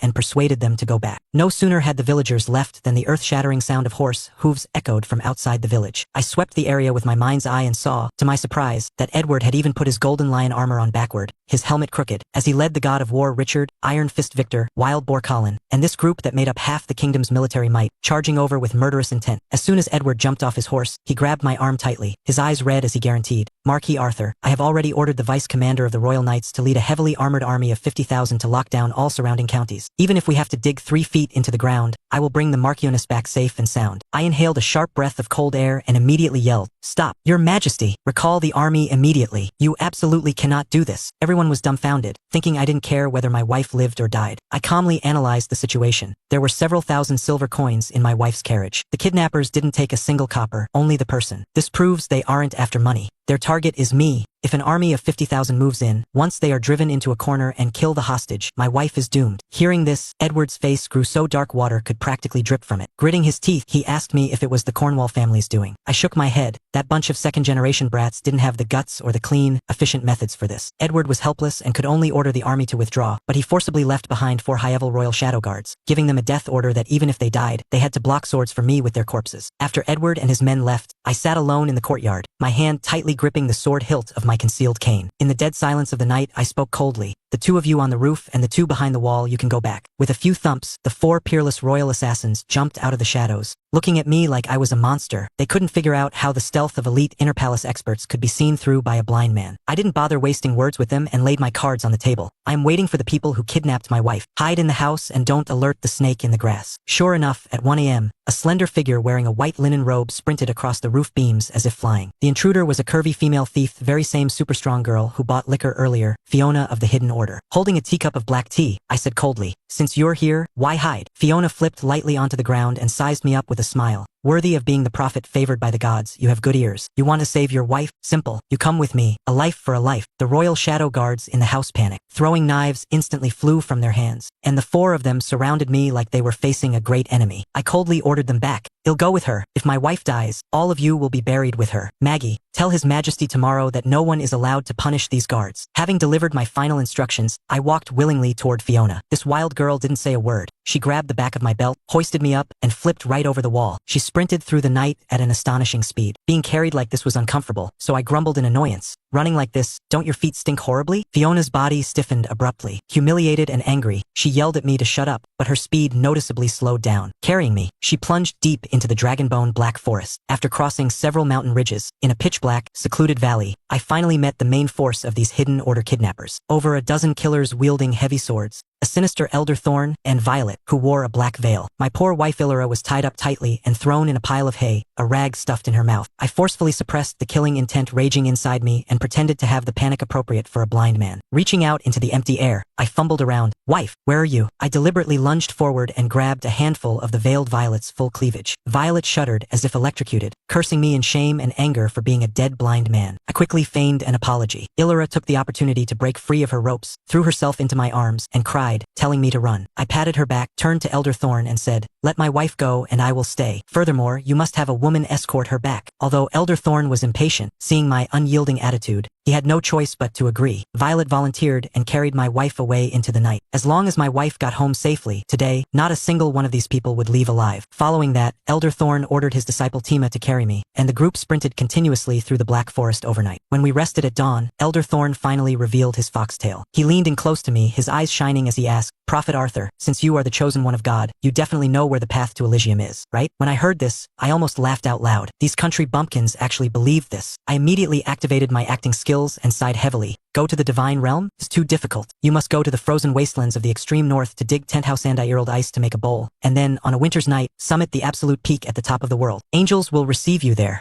Elder Thorn trembled violently as he listened. The surrounding killers all gathered around, mesmerized by every word. I added more fierce fuel. Elysium is so beautiful. The gods use a magical communication mirror called a mobile phone to speak to each other from afar. When they go out, they ride a steel alchemical beast called a car that travels 1,000 miles a day, and an iron bird called an airplane that soars through the clouds. I hyped up modern technology wildly, and these medieval bumpkins, who hadn't even worn velvet before, had eyes filled with fanatical yearning. And at this moment, the entire city of London had completely turned upside down. At daybreak, Edward learned that I had become a hostage and anxiously sent shadow guards to the Red Keep. Hearing this news during the morning court in the throne room, he completely raged on the spot. He slammed his hand on the throne, pointed at the Great Hall, and roared. The entire Royal Knight Order is to mobilize into the Black Forest. Victor, Colin, take 40,000 troops and search the mountains for me. Even if you have to dig 3 feet deep, you must find Marquis Arthur. All the officials were dumbfounded. Imperial Censor Lucius jumped out and offered a desperate admonition. Your Majesty, the London garrison has a total of only 50,000 troops. If you pull away 40,000, what will happen if the Viking barbarians in the north attack? How can you disregard the foundation of the kingdom for a mere marquis? Edward narrowed his eyes and directly started talking total nonsense. What do you know? The Vikings saw that Marquis Arthur was managing his territory too well and grew jealous of Albion's prosperity. They sent 20,000 Viking assassins to infiltrate the royal capital and kidnap the Marquis. I am going to exterminate heretic spies. Lucius was shaking with anger, cursing the king for fabricating military intelligence. Edward erupted in thunderous rage and ordered Lucius' head to be chopped off on the spot. This kicked the hornet's nest of the civil official faction. Iron-faced Chief Justice Sterling took the lead, removing his badge, and over 100 civil officials collectively knelt on the floor to force the king's hand, shouting, "We ministers are willing to share the same guilt." Edward's hands trembled with rage, but he didn't dare genuinely execute the entirety of the 7 ancient bloodline families. He could only take the out, gritting his teeth and ordering God of War Richard to take the royal seal and recall the army. As a result, that old fox Richard limped his way out of the Grand Hall, insisting he had fallen off his horse yesterday, broken his leg, and couldn't walk fast, vividly performing an extreme masterclass in monarch subject stalling tactics. While the royal court was jumping like chickens and flying like dogs, my manor was equally busy. When Lady Eleanor of the Lancaster family heard I was kidnapped into the Black Forest, she scrambled and crawled all the way to Oak Valley Village. As she ran through the door, she scraped her knees, bleeding profusely. Illyra used alcohol to disinfect her wounds, and the pain made this noble young miss suck in cold air. Seeing how desperate she was, Illyra's heart softened. With a sigh, she laid it out in the open, "Do you like my husband?" Eleanor blushed and admitted it. Illyra held her hand and made an astonishing decision. "When my husband returns safely, I will arrange for him to accept you as a secondary wife. From now on, we are one family." Eleanor was so excited she wept tears of joy. Right in my courtyard, the two women single-handedly settled the grand matter of my lifelong marriage. Meanwhile, I was in the Black Forest, coldly watching a good show of dogs biting dogs. By evening, Elder Thorn ordered the men to bury pots and cook rice. Using my holographic radar senses, I clearly saw this old bastard sneak a packet of alchemical poison to the cook, who slipped it into the oat porridge meant for the master-apprentice duo, Violet and Fiona. After eating my fill, I crossed my arms and fished for information from Elder Thorn. Extremely smug, this old geezer told me that their hidden order was a major sect born to seek the gods. To ensure the supreme leader's bloodline was pure, the previous leader had children with his own aunt, the current one with his own sister, and the next young leader would marry his own twin sister. Hearing this, my stomach violently churned, and I barely suppressed the urge to vomit. They actually treated deformed children born of inbreeding as a divine bloodline? Right at this moment, with two thumps, Violet and Fiona collapsed limply into the mud. Elder Thorn walked up to them and gave a cold order. "Our hidden order alone will monopolize the divine realm. People from other branch sects have no right to go. Tima, kill them." Fiona cried loudly in terror, while Violet shrieked, begging him to spare her disciple. Tima raised his crossword, just about to strike, when a scum knight in the hidden order named Phones stopped him. Phones stared lecherously at the stunning master and disciple, swallowed hard, and said, "The brothers have been pent up in the mountains for over a month. It's a waste to just kill them like this. Why don't you let the brothers have some fun first?" Although Elder Thorn scolded him for violating sect rules, to win over the young leader's confidant, he actually silently agreed. Violet closed her eyes in despair. I slowly stood up, tapped my cane on the ground, and spoke with a cold sneer. "Elder, just now Sir Phone said these two possess quite some beauty, and hearing this, my mind is also a bit stirred. I wonder, could I, this blind man, be allowed to go first?" Everyone froze. Violet trembled with rage and cursed furiously. "You dead blind man, a beast in human skin. I carried your wife home, and you actually bite the hand that feeds you." But Phones smiled lecherously, nodding repeatedly and saying he must leave the best for me, the prophet of God. He turned and directed 4 subordinates to carry Violet and her disciple toward the small woods. The corner of my mouth curled into the cold smile of the Grim Reaper. The very moment Phones turned around, the concealed sword inside my cane let out a shrill dragon's cry draw. Schwing. Phones only felt his body suddenly sink, his line of sight instantly dropping. Puzzled, he looked down, only to see that both of his legs had been cleanly severed from the knees by a single sword strike. Blood surged out like a fountain. Before he could even scream, I was like a phantom in the night, instantly vaulting over his head. The long sword in my cane transformed into a cold silver moon blooming in the darkness. Slash, slash, slash, slash. 4 fine heads rocketed into the sky. The 4 assassins carrying the women didn't even make a sound before instantly turning into 4 spurting headless corpses. Warm blood drenched Violet and Fiona from head to toe. In this lightning-fast instant, Elder Thorn and Tima were completely terrified out of their wits. They couldn't believe how could a blind man with covered eyes strike with a sword as ruthless and precise as a demon. This blind man is faking it. He can see. Timo's eyes practically tore open as he raised his great crossword to deliver a devastating overhead cleave aimed at me. I sneered, raising my long sword to meet the blow head-on. With a massive clang, Timo's greatsword was nearly snapped by my strike. He was blasted back 3 steps, his eyes filled with boundless terror. "Today, all of you are staying here to be fertilizer for the forest." I closed the distance, flicked my wrist, and swept my blade across the board. 2 more heads rolled onto the ground. Elder Thorn's courage shattered. He roared madly for Tima to cover him, turned, and ran. Tima, the disciple, was even better. Shouting, "Hold them off, mentor, I'll go back and report." He bolted in the opposite direction faster than a rabbit. What a loving master and filial disciple. I scoffed. Without even looking at the fleeing Tima, I locked onto Elder Thorn relentlessly. As the old man fled for his life, he frantically kicked down bole-thick dead trees to block my path. After a chase lasting the time it takes to drink a cup of tea, the 80-year-old man exhausted his stamina. With red eyes, he turned around to fight me to the death. "This old man will take you down with me. You think you're worthy?" I sidestepped to dodge his blade, flipped my sword to send his weapon flying, and simultaneously stepped on his arm. With a flash of my longsword, I cleanly severed his left arm at the root. Elder Thorn fell into a pool of blood, screaming in agony and begging for mercy. "Lord Arthur, I am an 80-year-old man. Don't you feel that killing me violates knightly honor? It'll violate your mother." My sword fell. With one strike, I sliced his windpipe open. A leaking gurgle came from Elder Thorn's throat as he swallowed his last breath in despair. The moment the elder died, a booming buzz echoed in my mind. To my surprise and joy, my mind's eye holographic radar had actually leveled up from the slaughter. The original 400 IR detection range instantly doubled, and my depleted stamina was instantly refilled. So killing these villains acted as my EXP packs. I sheathed my sword. Hearing the sounds of Tima fleeing in the darkness, I sneered and didn't give chase. As for Phones, who was crawling on the ground with severed legs, I left him to be an extra meal for the beasts of the Black Forest. I retraced my steps. When passing by where Violet and Fiona were hiding, I pretended not to notice anything and walked straight past them. The master and disciple covered their mouths tightly, not daring to breathe. Only when my footsteps completely faded did Fiona weep tears of joy. Mentor, he's gone. We're safe. Violet, however, was deathly pale, looking in despair at the corpses littering the ground and the thick stench of blood. Fiona, don't celebrate too early. Such a heavy stench of blood will attract the beasts of the Black Forest. Before her words faded, from the depths of the dark forest, a soul-shattering tiger's roar suddenly echoed.